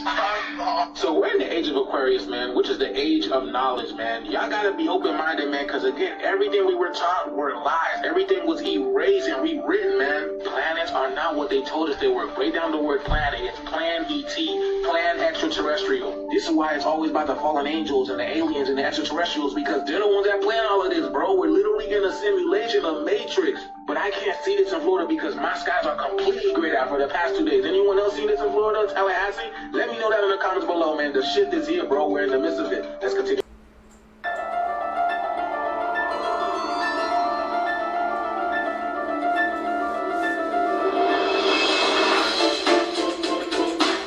Okay. Saw some movement.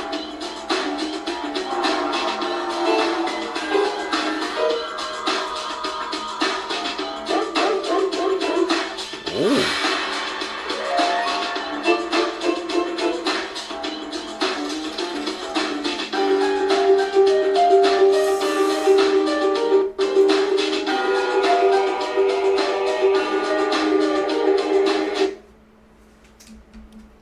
You guys think of that, man? You definitely saw some movement on those objects. Were those edits or were those just like legit cases, I guess, of paranormal activity going around on those objects, man?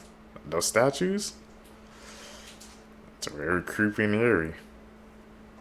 You guys know what to do. Casper was born in the 1800s, and his mother actually passed away while she was giving birth to him. So he was raised by his father, and apparently his father was a really good man. He treated Casper really well, was a very loving father. He always wanted to make his own son happy and would basically do anything for him. Well, there was this one Christmas where Casper begged his father to buy him a sled. So, of course, because his father loved him so much, he went out and bought him a sled, and Casper was... What happened? You know the story of Casper the Goose? It happened because of a sled? Alright. How was this his dog? Dream. I got everything I wanted, but when I wake up I see you with me. Put your phone in your mouth and plug your If ears. you're alone right now, don't watch this video. In the winter of 2018, a man who was living alone in the mountains wakes up to find a red ball sitting on his front yard. He assumed the only neighbor he had must have kids, and so he kicks the ball over the fence, goes inside, doesn't think anything of it. That night, he wakes up to the sound of kids laughing outside of his window. He goes outside to check on them because it's the middle of the night, and there's no kids anywhere, but that red ball is back on his property. So he picks it up, brings it in his house, and goes back to bed. The next morning, he goes over to his neighbor's house to let them know that their kids were out in his yard in the middle of the night. But it turns out his neighbor is just some old man who lives alone, and there aren't any kids anywhere in the area. That night, he wakes up again to the sound of kids on his property, and when he looks outside, there's no kids, but that red ball is back on his property. Panicked, he runs downstairs to make sure the one he brought in is still inside, and it's gone. He checked every window and door, and everything was still locked. It didn't make any sense. He decides to look out the window one more time, and off in the distance is some weird, stiff figure watching him. So is that somebody playing like a prank on him, or that red ball was legit haunted? He took it inside the house, but when he go to look for it again, it was gone.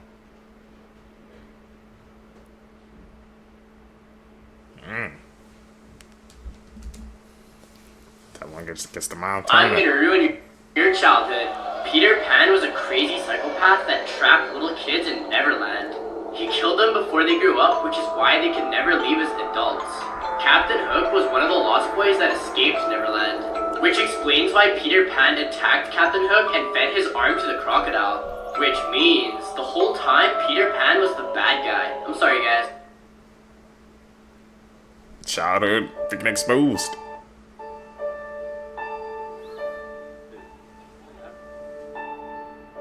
Like, Alexis has been gone for so freaking long trying to actually move. Okay, but like... Okay.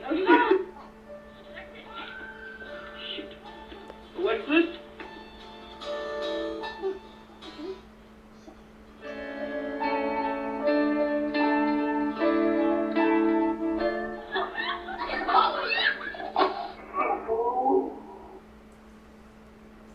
The hell is that attacking them? They was all in the woods camping. Like watch Avatar: The Last Airbender. Some out of nowhere just freaking attack him looking for Alexis. Cause she was using the bathroom out there. Maybe it could have been an animal of some sort. I don't know. Did we dig a hole to hell in 1989? In 1989, geologists were digging the Kola borehole, which is now known as the largest hole in the world, measuring at 7.5 miles. Damn. It's said that they stopped digging when temperatures rose too high, around 2,000 degrees Fahrenheit. But the story goes that the geologists heard the sounds of suffering souls within the hole, which gave it the name the Well to Hell. They recorded sounds of masses of people screaming in torment and agony from this hole. It's said that then scientists watched in horror as a massive cloud burst from out of the ground. The story goes that this cloud then formed into a monstrous bat, and "I have conquered" was written across the sky. I'm now going to play a recording of the sounds that were heard in this hole. Check out part 2 for the rest of the story, and here's this disturbing audio clip. Here is very disturbing indeed. It sounds like it's based off Stranger Things.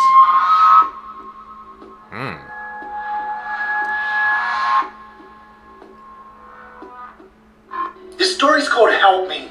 A Macedonian family had been travelling through America. After being out late one night, their little girl curls up in the booth of a restaurant and falls asleep. She later wakes up in the back seat of the car. Still dazed and confused, she sees them pull into a doctor's clinic. While in the doctor's, the girl struggles to understand anything that's being said. The woman turns and says, "Where's the usual doctor?" And calmly, the doctor turns and says, "Well, I'm filling in today." Angry, the mother says, "Well, my daughter's sick and I think she's got food poisoning." When he talks to the girl in English, he doesn't get a response. The mother says she only speaks Macedonian, and the doctor turns and says "Dobro" in Macedonian. The girl's eyes light up. He leans down and says, "Are you okay? Have they hurt you yet?" The girl says, "No, but that's not my mum. I'm so scared." He looks at the mum, who's confused, and says, "I'll have to examine her." As she lays on the table, he says, "I'm a policeman, sweetie. These people have drugged you. They've also taken my daughter, and I need you to go with them so I can find her." She hops down from the bed, and in total fear, she leaves with the woman. What? It was like an undercover story or something?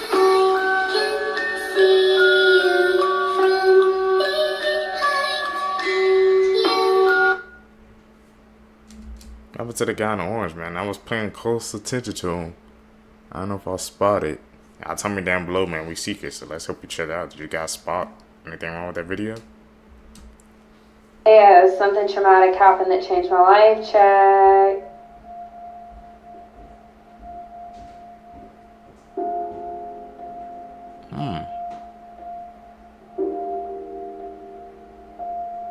Panic Pete. That's the toy you squeeze, right?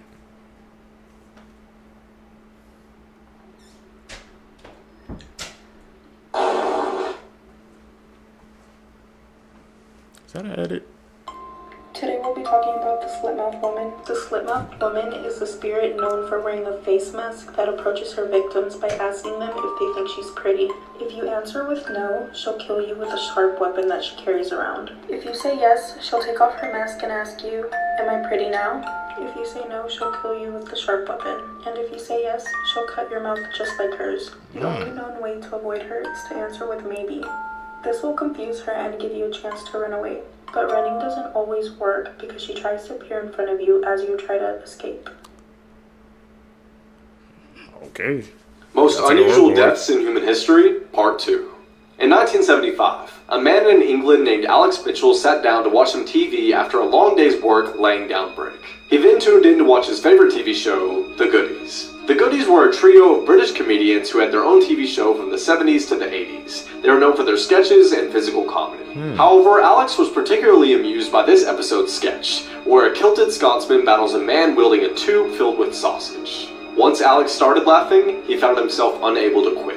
Several minutes later, he was still laughing, and when you laugh for 6 minutes straight, your heart rate begins to increase rapidly. 15 minutes passed. As Alex continued to laugh, his heart rate began to increase even more, causing him to rapidly lose oxygen and him to lose control of his sphincter muscles. 20 minutes later, his body became urgently deprived of oxygen, and he had a massive stroke, causing him to die of laughter.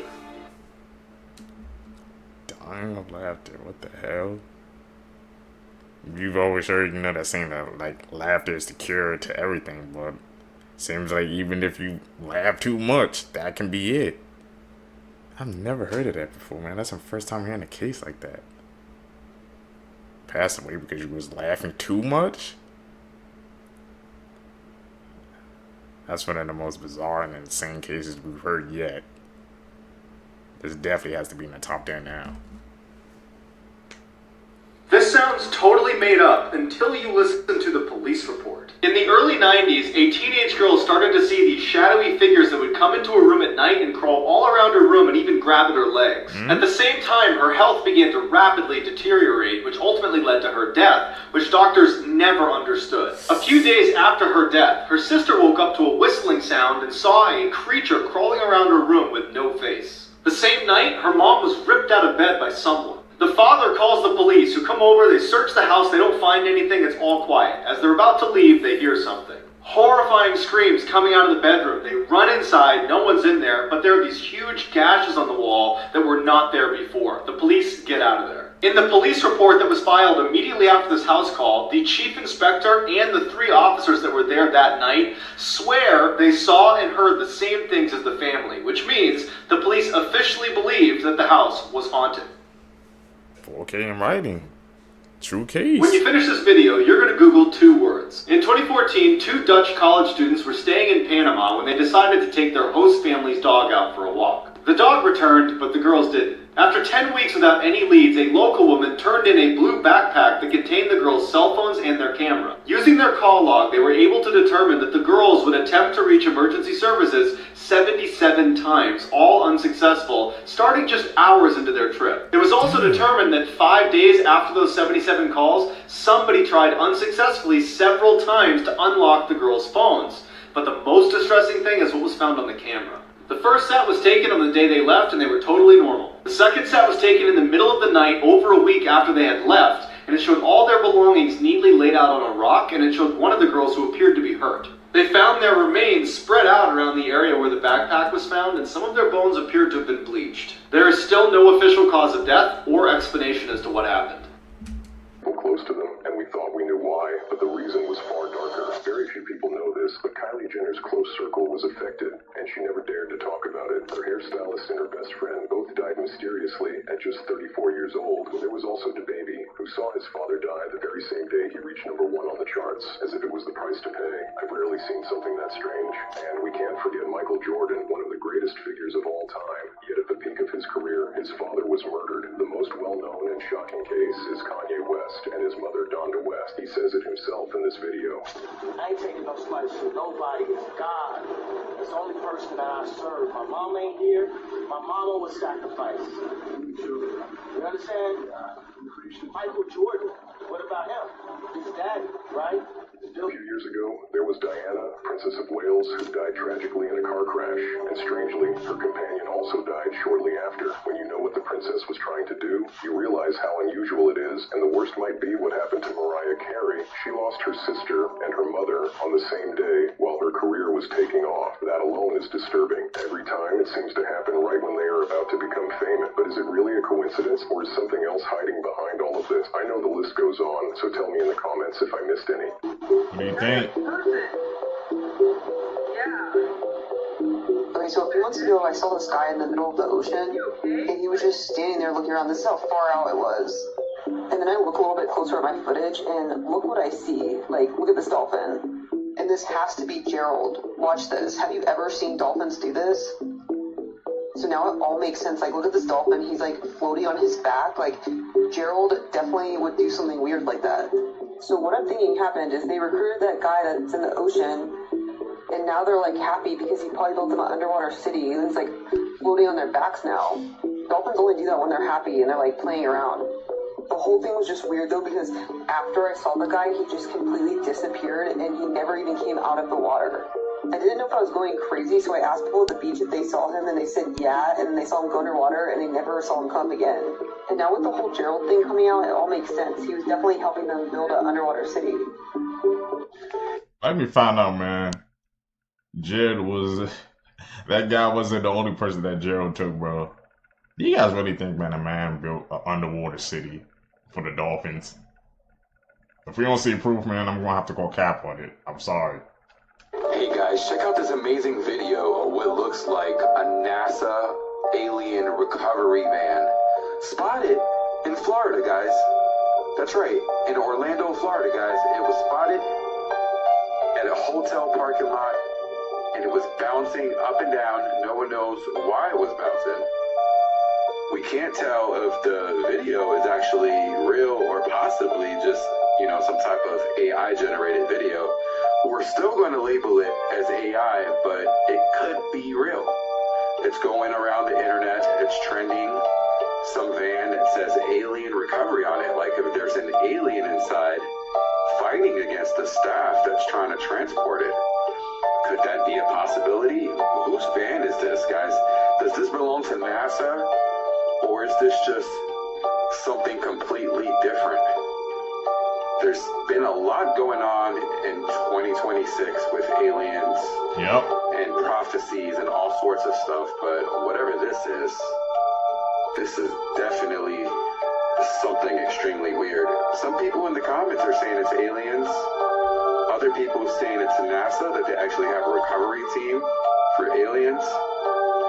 But whatever it is, when I first seen the video, I kind of laughed. I thought it was kind of creepy. But whether this is a hoax or this is AI or it's real, if it is, we have a problem. With the government coming forward and saying he wants to disclose UFOs, we got people like JD Vance calling them demons. I mean, could the demons be inside this NASA alien recovery vehicle? And why is it driving around Florida? Has anybody else seen this van driving in the state of Florida? Gave him the underwear before dressing in his costume at Disney World. And at the end of the day, he handed them back. And the other performers did the same. What? They were supposed to be washed, but the next day, some of the underwear still smelled bad. And soon, workers started itching, claiming they caught lice and scabies from the dirty clothes. After months of complaints, Disney finally agreed to give workers their own underwear. So let me get this shit. They was all sharing one pair of underwear. Disney is diabolical, man. Anything to save money. They can't even give people clean drawers, bro. It took that for them to finally buy their own to get them clean drawers, man. Bro. No words. Please. Me va a matar. Don't fight, Lorenzo. Don't fight, Lorenzo. This is why you should never get too close to an orangutan. Because in the early 2000s, a filmmaker named Lorenzo was making a documentary on orangutans. When a dominant male got his hands on him, this orangutan began biting him all over his body and using his sheer strength to prove his dominance. Now, according to Lorenzo, this male did not want to kill him, because if he did, he would no longer be here. But in this clip, you can see the fear in Lorenzo's eyes.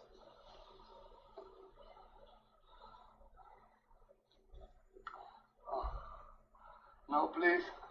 Jose, me va a matar. Don't fight, Lorenzo. Don't fight, Lorenzo. Okay. Oh, no. Oh, no. Oh, por favor. Now, Lorenzo was essentially at the mercy of this orangutan, and this encounter lasted over 3 hours long. Me he sentido mal, ¿no? Porque primero cuando he sentido que me ha cogido ya en serio y que ha empezado a jugar conmigo, me ha estado mordiendo por todos los lados, pero sobre todo la fuerza con la que me ha cogido del cuello, que te das cuenta que te lo puedes romper solo con un gesto, ¿no? La verdad que no sé cuánto tiempo ha durado, pero ha sido, a mí me ha dejado machacado, la verdad, pero bueno, son los gajes del oficio, ¿no? Now, thankfully, Lorenzo made it out okay and still has an active Instagram account.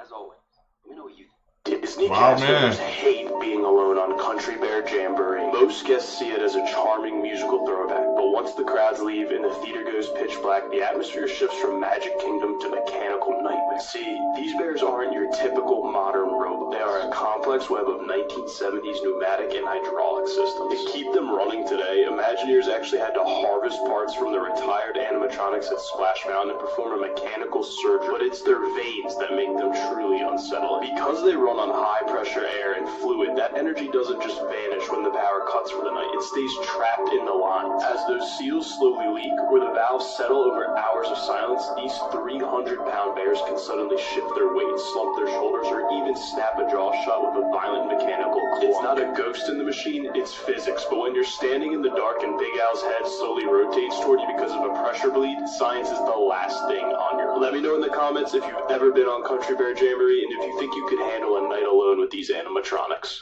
No! The TV is off. It can still hear everything that's being said in the room and broadcast back to the CIA.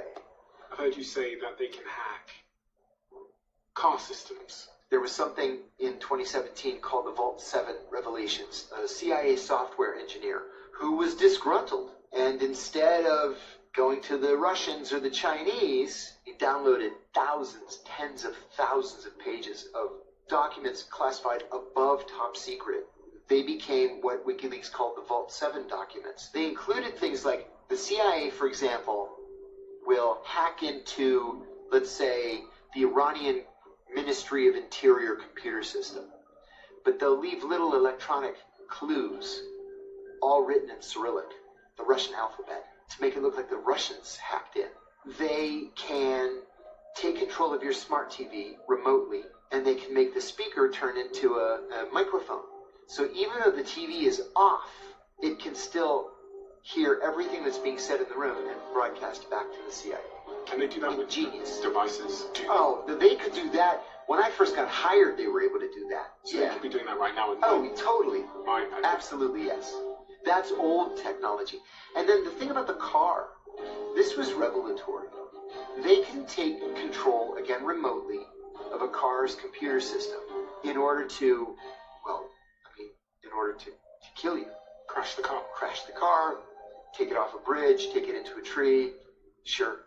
A noise that nobody's able to explain is making homes vibrate across multiple different U.S. states right now, and nobody can find the source. Some strange sounds have been echoing through several local neighborhoods. It's also just this mystery because nobody seems to know what is causing this strange humming sound. So literally happening right now, residents all across New Jersey, Virginia, and Connecticut are reporting a deep, low-frequency humming noise that won't stop. Some people are saying that they can't sleep, they can't concentrate, and some are reporting physical symptoms from the stress of hearing it non-stop. And here's what makes this so insane, because nobody can officially confirm where it's coming from. In New Jersey, residents are saying that it started after construction began on a massive 2.5 million square foot data center. In Virginia, hundreds of data centers already line the area, and a retired NASA analyst started tracking the noise himself because he said that it's far worse than anybody expected. I'm calling it the worldwide hum. Connecticut themselves have been dealing with this since 2020, and they even approved $16,000 to hire an outside firm to find it. But all of the companies that are involved in this say that they're within the legal noise limits, and local health departments have said that they haven't confirmed a source. Meaning right now, there are thousands of people that are living with a sound that technically doesn't even exist. So the question is, if nobody can identify it,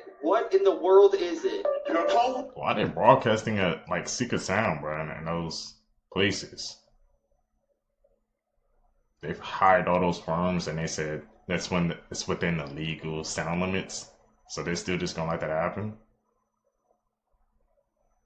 That's strange. Are poisoning you. That's what people are saying right now about Sheen. There's lawsuits, investigations, and claims that some of these clothes might contain harmful chemicals. I'm talking about things like lead and other stuff you do not want to be wearing on your skin. Now, before you panic, this doesn't mean every Sheen item is dangerous. But here's the issue. Fast fashion moves fast. New designs every day. Super low prices. And sometimes that speed can come at a cost of quality control. So yeah, some items have reportedly tested above safe limits. And that's where concern comes in. Because if these companies aren't checking everything properly, what are you really wearing? Now again, this isn't proof that your whole closet is toxic, but it does raise a bigger question. How much do you really know about the stuff you're putting on your skin every day? Cheap doesn't always mean safe. In this situation, got a lot of people looking at their clothes differently. So will you still be buying from Sheen after this?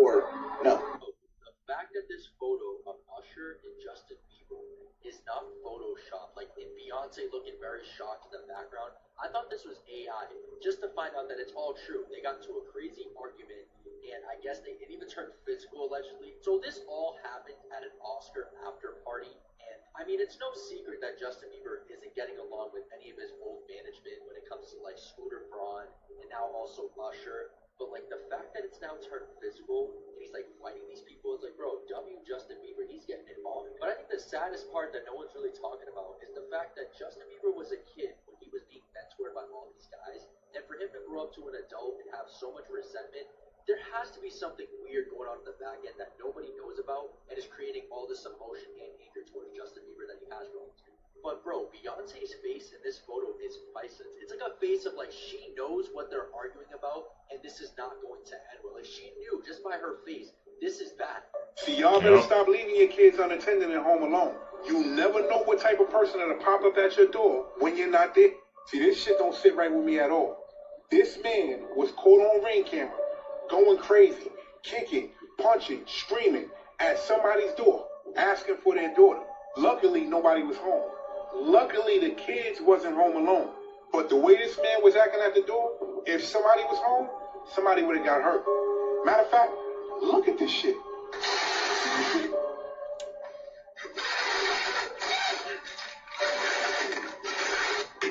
Listen to this. Can you open the door, please? For what? I just want to make sure that everything's okay. What you here for? What do you mean? I don't know, just figured I'd check on something. I don't know what you want, man. Get out of my house. Get over it. Where's your daughter, man? Where's your daughter, man? What? Where's your daughter? Mind you, that's only a small portion of the video. This man was in front of that door for at least 5 minutes, going crazy. This is one of those situations where you wish you was there so you could beat his ass. I don't know what's going on with people mentally, but you got a lot of people acting real strange lately. Guard your kids, protect your house, protect your family, because people like this exist. Pay attention. Bro, somebody come to your door, man, acting all crazy, saying, "Where's your daughter?" Ain't no telling, bro. I was gonna go there, man. What is up with people, man? People are freaking out, bro, in 2026. It's an epidemic, man. Did you know that if you have ADHD, according to early human psychology, you're constantly on the environmental lookout for something trying to eat you? Also, there's a pretty high chance if you have ADHD, you're not a night owl because of your phone, but because you are staying awake during the killing hours. 75% of adults with ADHD have a messed up sleep schedule because their brains are hardwired according to human evolution to make sure that they don't get killed in their sleep. That's why you can't go to sleep. That's why you cannot fall asleep that easy. Because 50,000 years ago, you were the one on lookout. Okay, you were the only thing standing in between the saber-toothed cat and the rest of your tribe in the middle of the night. So good job. You being impulsive could also be an ancient human thing. According to your ADHD, you weren't the one who specifically wanted to survive, but the one that would run into the cave of unknown bullshit so the rest of your tribe could know what was in there, because if you didn't come out, you were dead. You're on a constant self-sacrifice mission that current day life has no real use for at all. So basically, when you're hyper-focusing as well, your brain isn't exactly losing touch of reality, but it's hyper-focusing on what it considers to be prey and just losing track of all other basic necessities like eating and sleeping and doing your work. Isn't that interesting? Anyways, that's what I learned today. The end. Sources in the comments.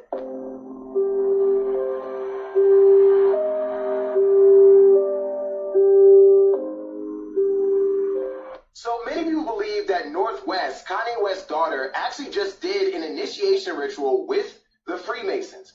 This is the symbol on the wall that she's performing in front of. Y'all recognize this? Anybody? It's one of the most prominent symbols in Freemasonry.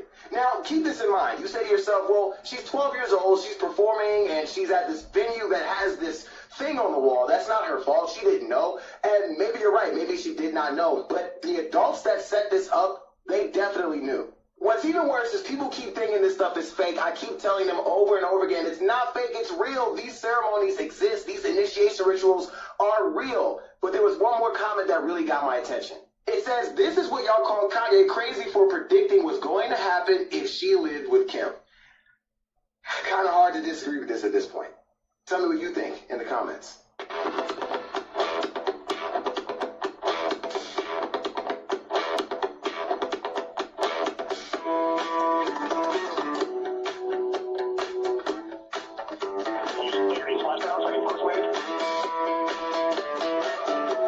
Unsecured. Second astronaut emerging.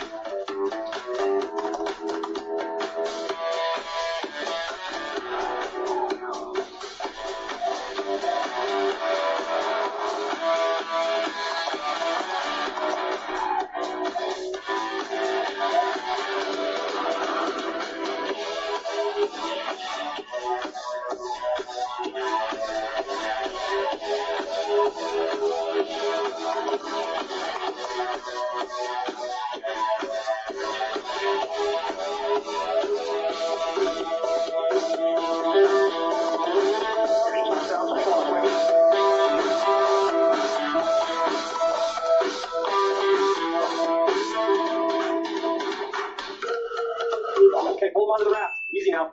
And this is why I don't get on rides, bitches. It's just stuck in there hanging there. Looking fucking crazy. A Jet 2 holiday, it is. Well, now you know about cloning. Cloning techniques. Since 1938, they've been making clone people. There's 8 countries making clones. I have a doctor friend who doesn't treat the clones. Where do you get your information? I get it from some of the people that are willing to come forth, and they talk to me because they hope I'll put the information out, because they always got 2 people following them and they may be killed. If I start talking about cloning too much, the people that get involved into that, you disappear on it. So I don't go into too many more details. But there is information that's available. And more and more of that's coming online. I just told you, go rent the movie. Okay, Voice from Brazil. Yeah, and you'll see the whole technique on what they show it to you in different places, so you can imagine what is going on. Okay, so... Now, let's go to the next step, because this is the most important part. All right. If your physical reality that you have, based on this physical life that you have, this dream, is made up of the experiences that is impregnated on your body and in your mind, consciously, right? Your soul memory is another thing. This is not a glitch, but if you open a ride app and the faces staring back are not human, you must call the police, or whatever happens afterwards is your own fault. People were terrified after passengers across 8 major cities started getting matched with drivers whose profile pictures showed stretched, rotting faces with hollowed out eyes and cracked skin, with many claiming these are not human beings, and those behind the profiles aren't picking up the phone either. Party reports show Uber requires facial recognition to verify every driver before they can start driving, meaning whatever faces on that profile matched a real scan, passed the system, and was approved as a real person. But it gets much darker, as this wasn't one account or even one city. This was hundreds activated across 8 cities at the same time and growing. But despite Uber banning all of these people, to this day, no one has ever been identified or caught. In China, those ghost drivers, man. Those pictures, if you get into an Uber and the pictures looking like that, you have no survival skills, man. Playing it simple, bro. This started happening a lot. Different rides, but the same type of horrific faces showing up. Ghost drivers, their goal is to scare you into thinking they're not human, so you cancel and they collect a fee, which is not legal. But how are several inhuman faces passing facial recognition? Owen Wilson is not a real person. Owen Wilson is played by Tom Cruise. Tom Cruise has a very specific mole or mark on his right cheek, and he's also got that weird alignment with his teeth, which Owen Wilson also has. The top of Tom Cruise's nose is exactly the same as Owen Wilson's, and once you know it, once you see it, you can't unsee it, and I'll die on this hill. Hey, watch this with me for a second. This is a comparison between what frogs are supposed to look like in the forest of Chernobyl and what they look like now. Parts of Chernobyl, scientists discovered something really unusual. Eastern tree frogs with completely black skin. Normally these frogs are green or maybe brownish, but in radioactive zones a lot of them had turned jet black, a condition called melanism. Researchers think the frogs are producing extra melanin to protect themselves from harmful UV rays or even radiation. Did this video just validate Rashad Jamal? Did it just verify everything he was saying? Think about what I'm saying. Them frogs there are indigenous to this planet. They from here. And you know what? Because they from here, they can't be hurt by UV rays and radiation and shit like that. You know why? Because they just produce more melanin. Yeah, that's all they got to do. They don't got to do shit like this to cover up the sun and nothing like that because it's going to fuck them up. Yeah, these frogs don't get sunburned, baby. No. You know why? Because they just produce more melanin. I'm just saying, you would think this just makes sense that if you from here, you would just produce more melanin. But no, everybody can't produce more melanin. So everybody is not created in God's image. That's all I'm saying. That's all I'm saying. But hear what I'm saying. Before y'all claim he's being racial, I'm saying crazy shit, hear what I'm saying. I'm just talking about frogs, baby. Just frogs. Ribbit, ribbit, bitch. Follow me. Everything changed when I stopped looking at the symbols on the dollar bill as what it is and start saying who put it there and why did they put all of these type of symbols on the dollar bill. Were there some hidden message for us, or was that some mark of territory for them? Let's get into it. Okay. So today, even though there's a lot more on this dollar bill, I'm going to go through 10 of these hidden symbols, which there's probably 50 of them. So we'll do more videos in the future. It just depends on you. If in the comments you tell me to keep going, I'll show you more. And when we get to the front, I would then show you why we're moving to cryptocurrency. And they had already told us in this dollar bill that the money was coming to an end. So as you can see, we have 10 different areas that I'm pointing to with these arrows, and I'm going to go through each one of these individually, starting with number 1. This was where number 1 is. This says Novus Ordo Seclorum. This have a hidden meaning, and let me tell you what it is. This is Latin, and it stands for the new order of ages is born. And literally what this really means is they're saying that this is a new world order. And they say it right up front, right in our faces, so we know where the world is going. But they claimed it right here when they first did this one.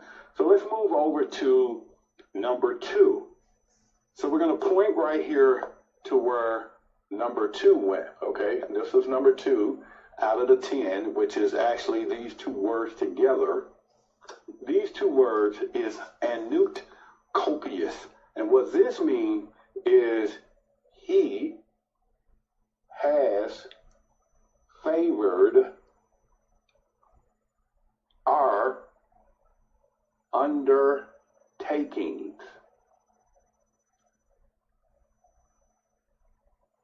He has favored our that's Anut Copius. You can go look this up in dictionary.com as well, so you can find the hidden meanings in what this means. And we'll put it all together at the end. Next, we'll get into what I call number 3, which I pointed here, but it's really going to be the entire pyramid itself. Okay. Now, in the beginning, hyposymbols was just a position of authority until I start studying the geometry and the hidden meanings of all of these particular parts. Please tell me y'all have seen this new mannequin that Balenciaga has. It's a woman with a chain hanging out of her mouth dangling over a chandelier. And it's like hyper realistic. And I'm pretty sure it's supposed to be like a meat chain from like a butcher. And this is the model that they modeled this after right here. Now, this isn't the first time people have questioned Balenciaga's mannequins. Here's another one. They all look super realistic, and then there was that one mannequin where they found out that it was modeled after a runway model that went missing, this one right here. And a lot of people think that these are like real people. But this isn't the first time about this Balenciaga stuff. This type of advertising isn't for the average person.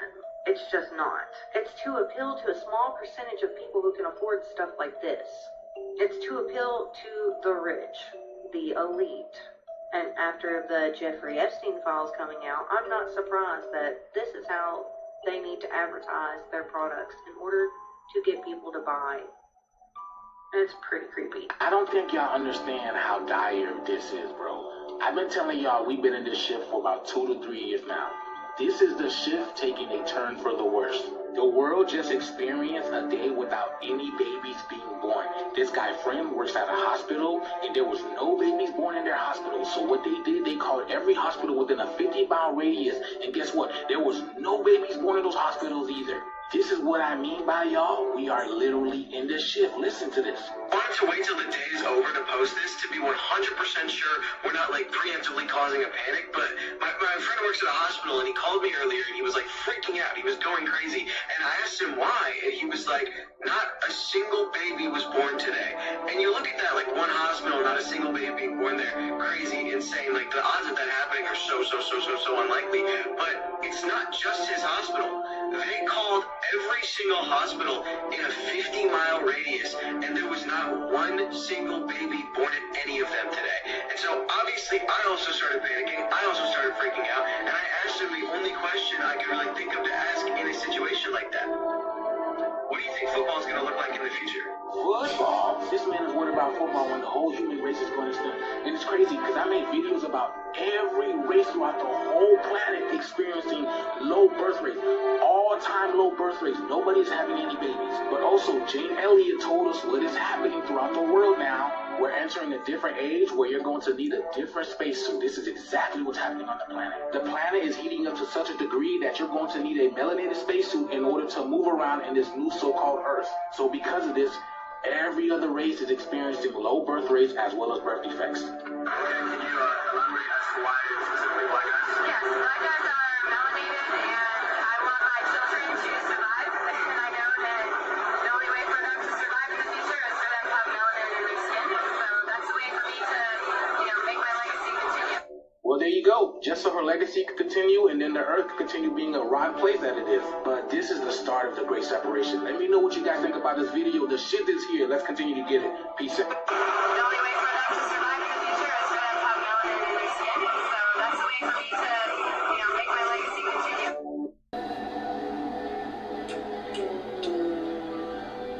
Oh, shit. Fuck, dude. Fuck, yeah.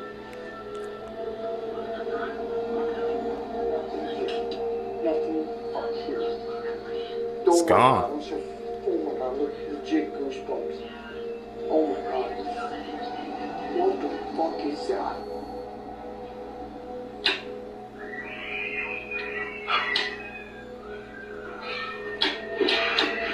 What the?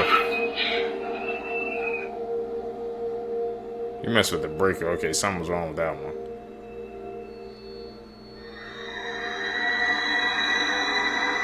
I'm out here walking the trail. I think I hear or see one of them cart things, or train things. Nobody's running them. I don't even know where the track goes. Or what's up here? It's some kind of haunted, spooky Halloween thing or something. Ah, that's a skeleton. Nope. Almost hit him.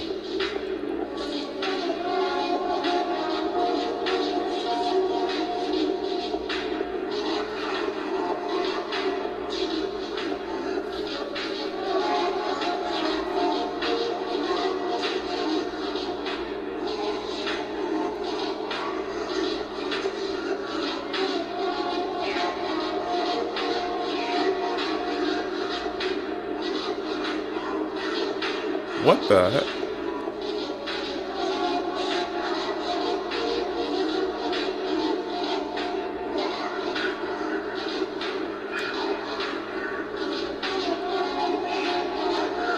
Is he clawing at?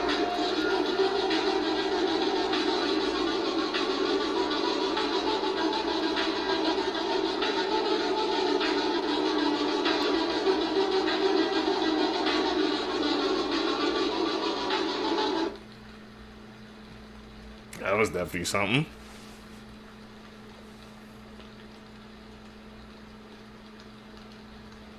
It starts with a feeling, that creeping sensation that something is watching you.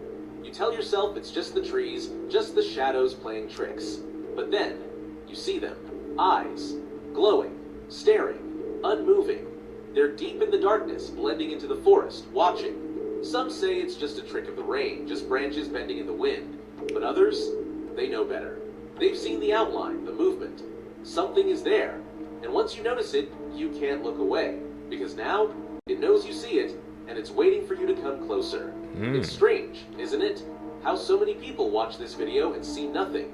Just trees, just rain, just darkness. But then, one person spots it, and suddenly, everyone sees it. It's there, lurking, blending into the shadows like it was never meant to be found. And the scariest part, it doesn't move. It doesn't run. It just waits, watching, almost like it was waiting to be seen. If you haven't spotted it yet, don't worry. You will. And when you do, you'll wish you never looked. I didn't spot it. On regarde les étoiles. C'est trop beau. On n'est pas bien là. On n'est pas bien là. Empty street at night?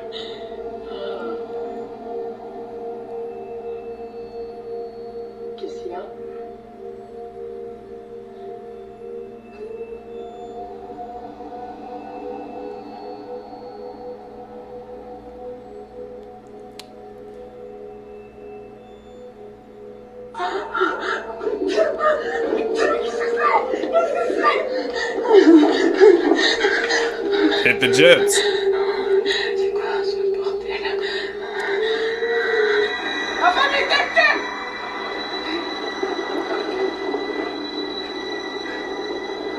Is he on a motorcycle or something? He ain't catching it. Yeah, I'm nervous.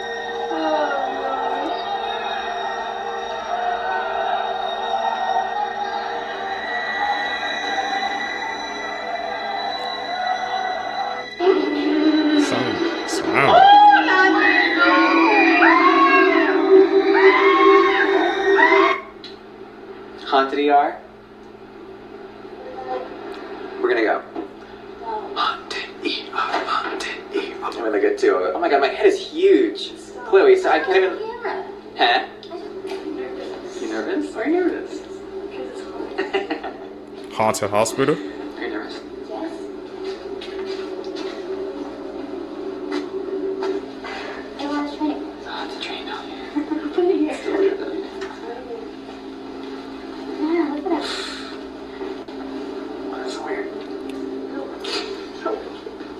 Is that a dog?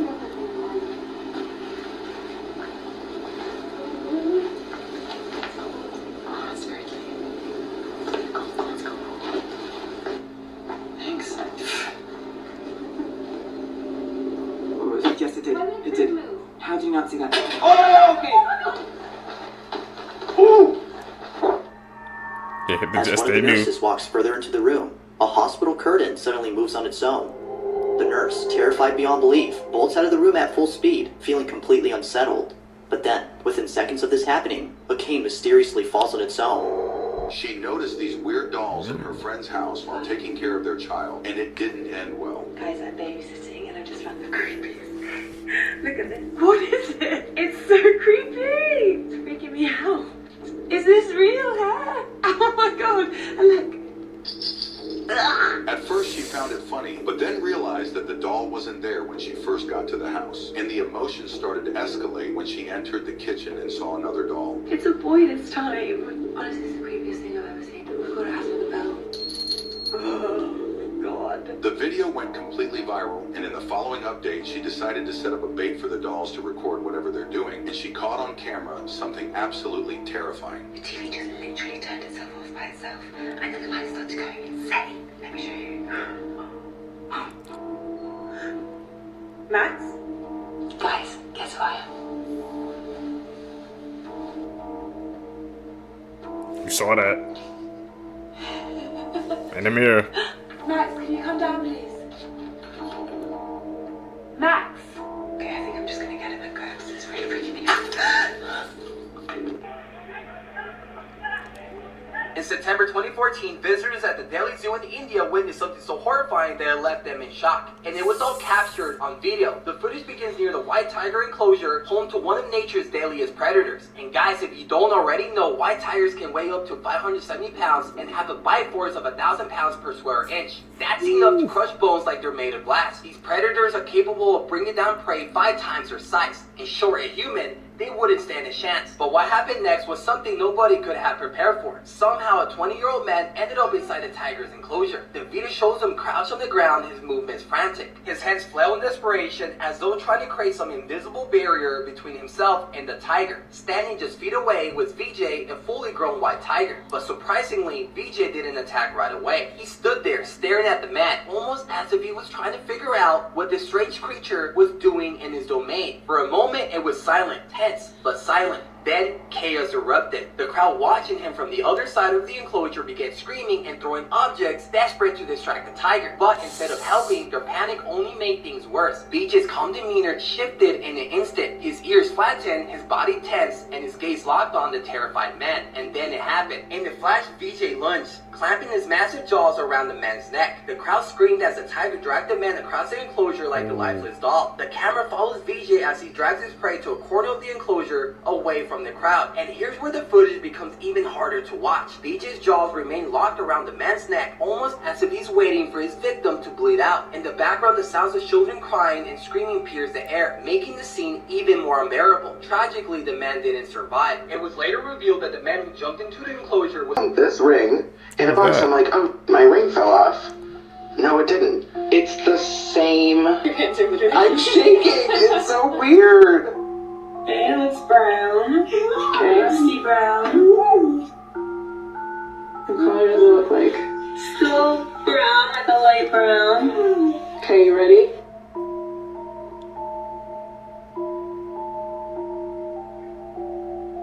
Is that a different kind of light? What? What? Are those different bulbs? What is going on? Do you have different bulbs in there? It's a neon light. That's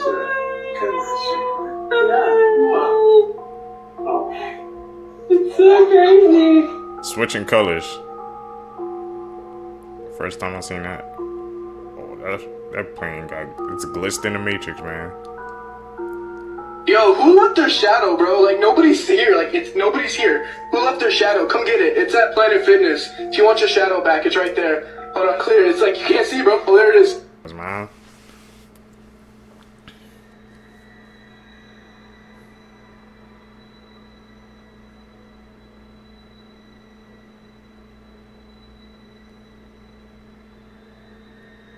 So it seems like to me.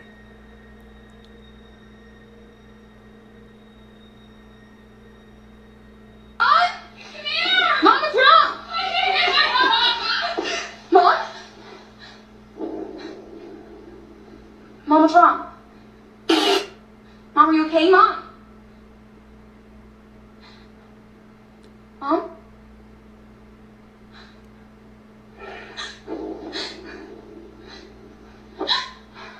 She's gone. Mom? Mom?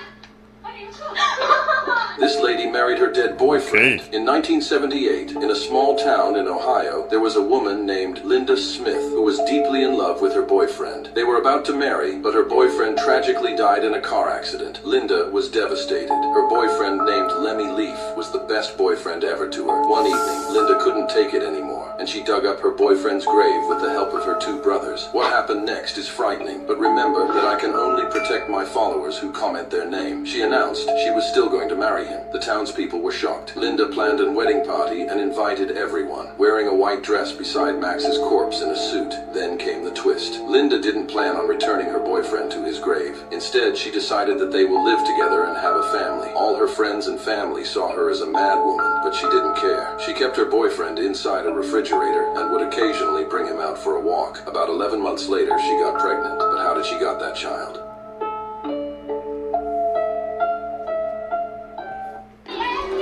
It's eerily disturbing. She couldn't let go. Seems like she was just playing tricks with herself, man. Couldn't accept reality.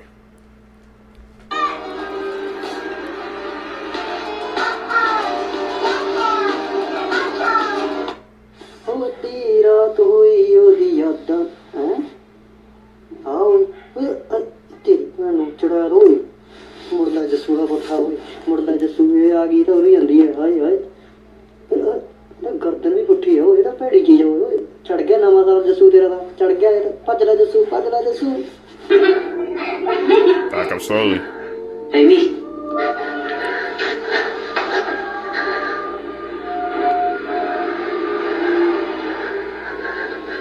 Like you? Yeah, it is. Prove it? Prove it? Yeah, prove it. What do you mean, prove it? I don't know. I've been face down in a ditch for 2 hours. I'm trying to save your buddy, okay? I don't think there's much left I have to prove. Okay, well, if you can come back, that'd be nice. Okay, I don't know where this thing is or when it's gonna.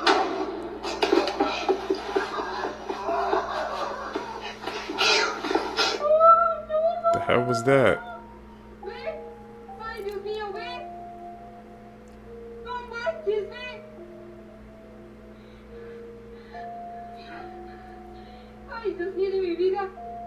Skinwalker?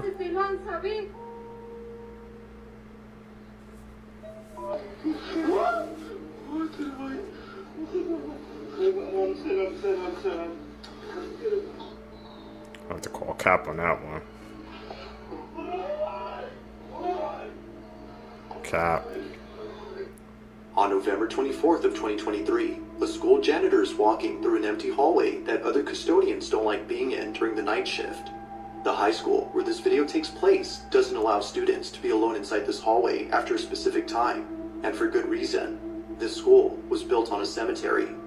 Throughout the school, photos of the old cemetery can be found displayed on the walls, including fragments of headstones that were once there.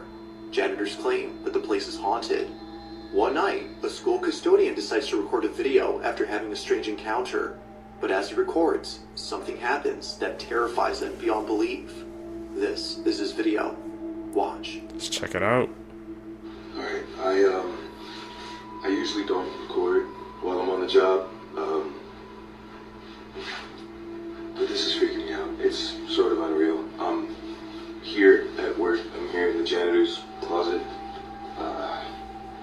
Yeah, let me just show you guys.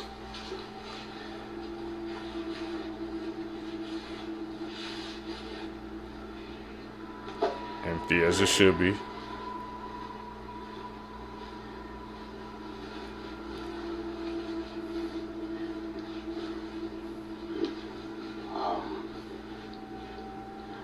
Just to, I don't know, let you guys know this school was built on a cemetery. I don't know if that helps my situation or not, but previous janitors that have worked here have tried to tell everyone that, you know, every night something happens, some spooky shit.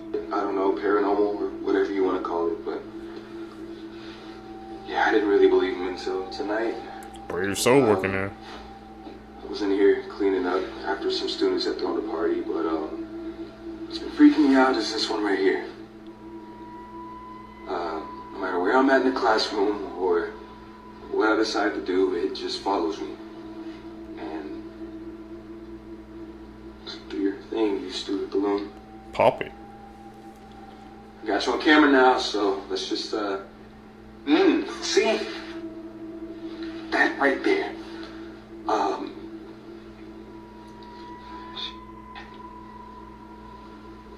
Who builds a school on top of a cemetery? That ain't right.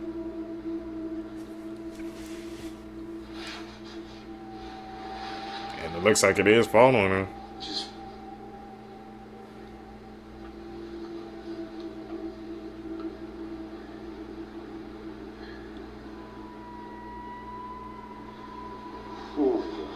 Okay. That's that it balloon, bro. Slowly back away. See, no.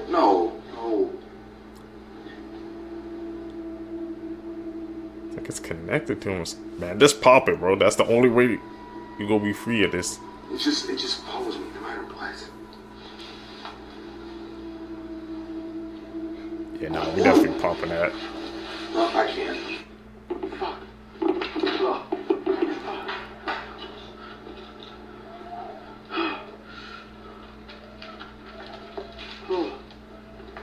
In the name of the Father, Son, and the Holy Spirit. Fucking dog is crying like that because there's something like disturbing everybody. In the name of the Father, Son, and the Holy Spirit, I ask everything in this house to leave my house this instant. The dog seems more quiet now. In the name of the Father, Son, and the Holy Spirit, I ask you to leave this house now. I ask you to leave this house. Got the spare water too. You ready? Wait, you missed it. Look at the Bible. I'll play it again.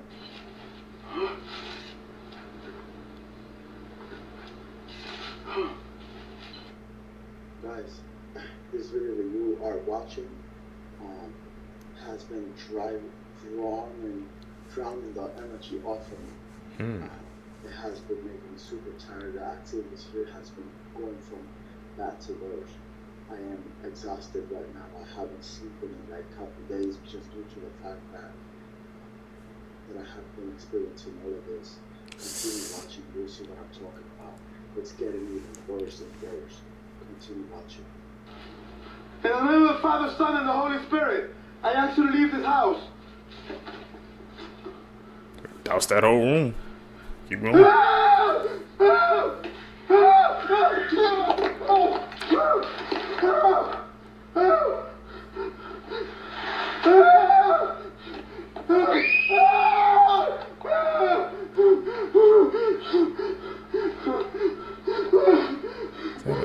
That is kid. Scary creatures caught in Appalachia, Part 2.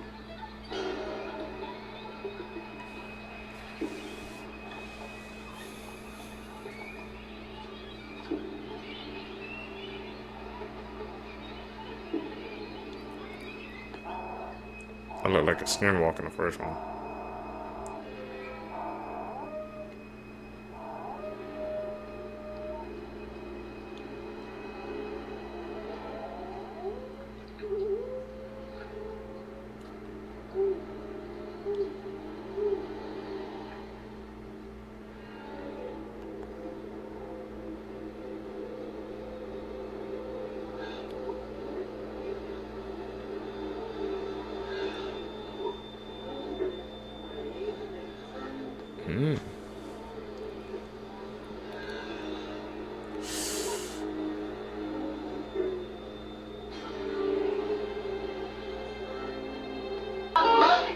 I'm out. Slapper can also stroke.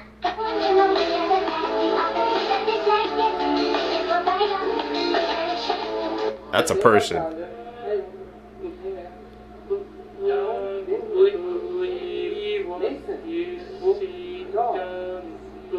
Mason?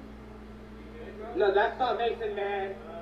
After losing their friend Mason in the sewers for 2 weeks, they finally found him. Or did they? In this unsettling clip, a group searches for their friend Mason, who's been missing for 2 weeks in the sewers. The tension builds until one of them spots Mason, or so they think. But then comes the bone-chilling realization, that's not Mason, man. The eerie glow in his eyes and his haunting expression sent shivers down viewers' spines. Who is it? Many drew comparisons to the movie As Above, So Below, claiming Mason had seen horrors beyond comprehension. Comments poured in with people terrified and questioning what Mason might have encountered in the darkness. The moment Mason appears, or rather someone who looks like Mason, has haunted viewers since the video was uploaded. The unsettling vibe, combined with the phrase, "That's not Mason, man," struck a nerve. Some noted the eerie redness of his eyes, while others speculated on what unspeakable experiences he might have endured. With over 1 million views, the video has sparked endless debates, leaving everyone wondering, what exactly did Mason, or whoever this is, see down there? The creator has promised an update, but until then, the mystery remains unsolved. Let me know what you think down in the comments below. You might have saw something, man, that damaged the psyche. Shell shock.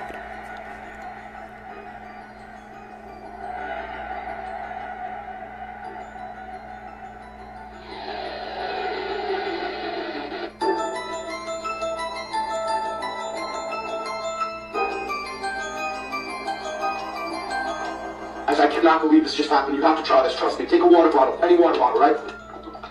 Just water. Fill all your pockets with double A's. That's very important. Literally every single pocket, just fill it with AA batteries. Grab one of these like big extension cords, put it on your neck, and grab a polo mitt, but keep the wrapper on. Don't take the wrapper off. Tuck it inside of your Jeep. Watch what happens. This is insane. Look. It just stops. Look, there's like no gravity. It's like a magnet. You supercharge yourself.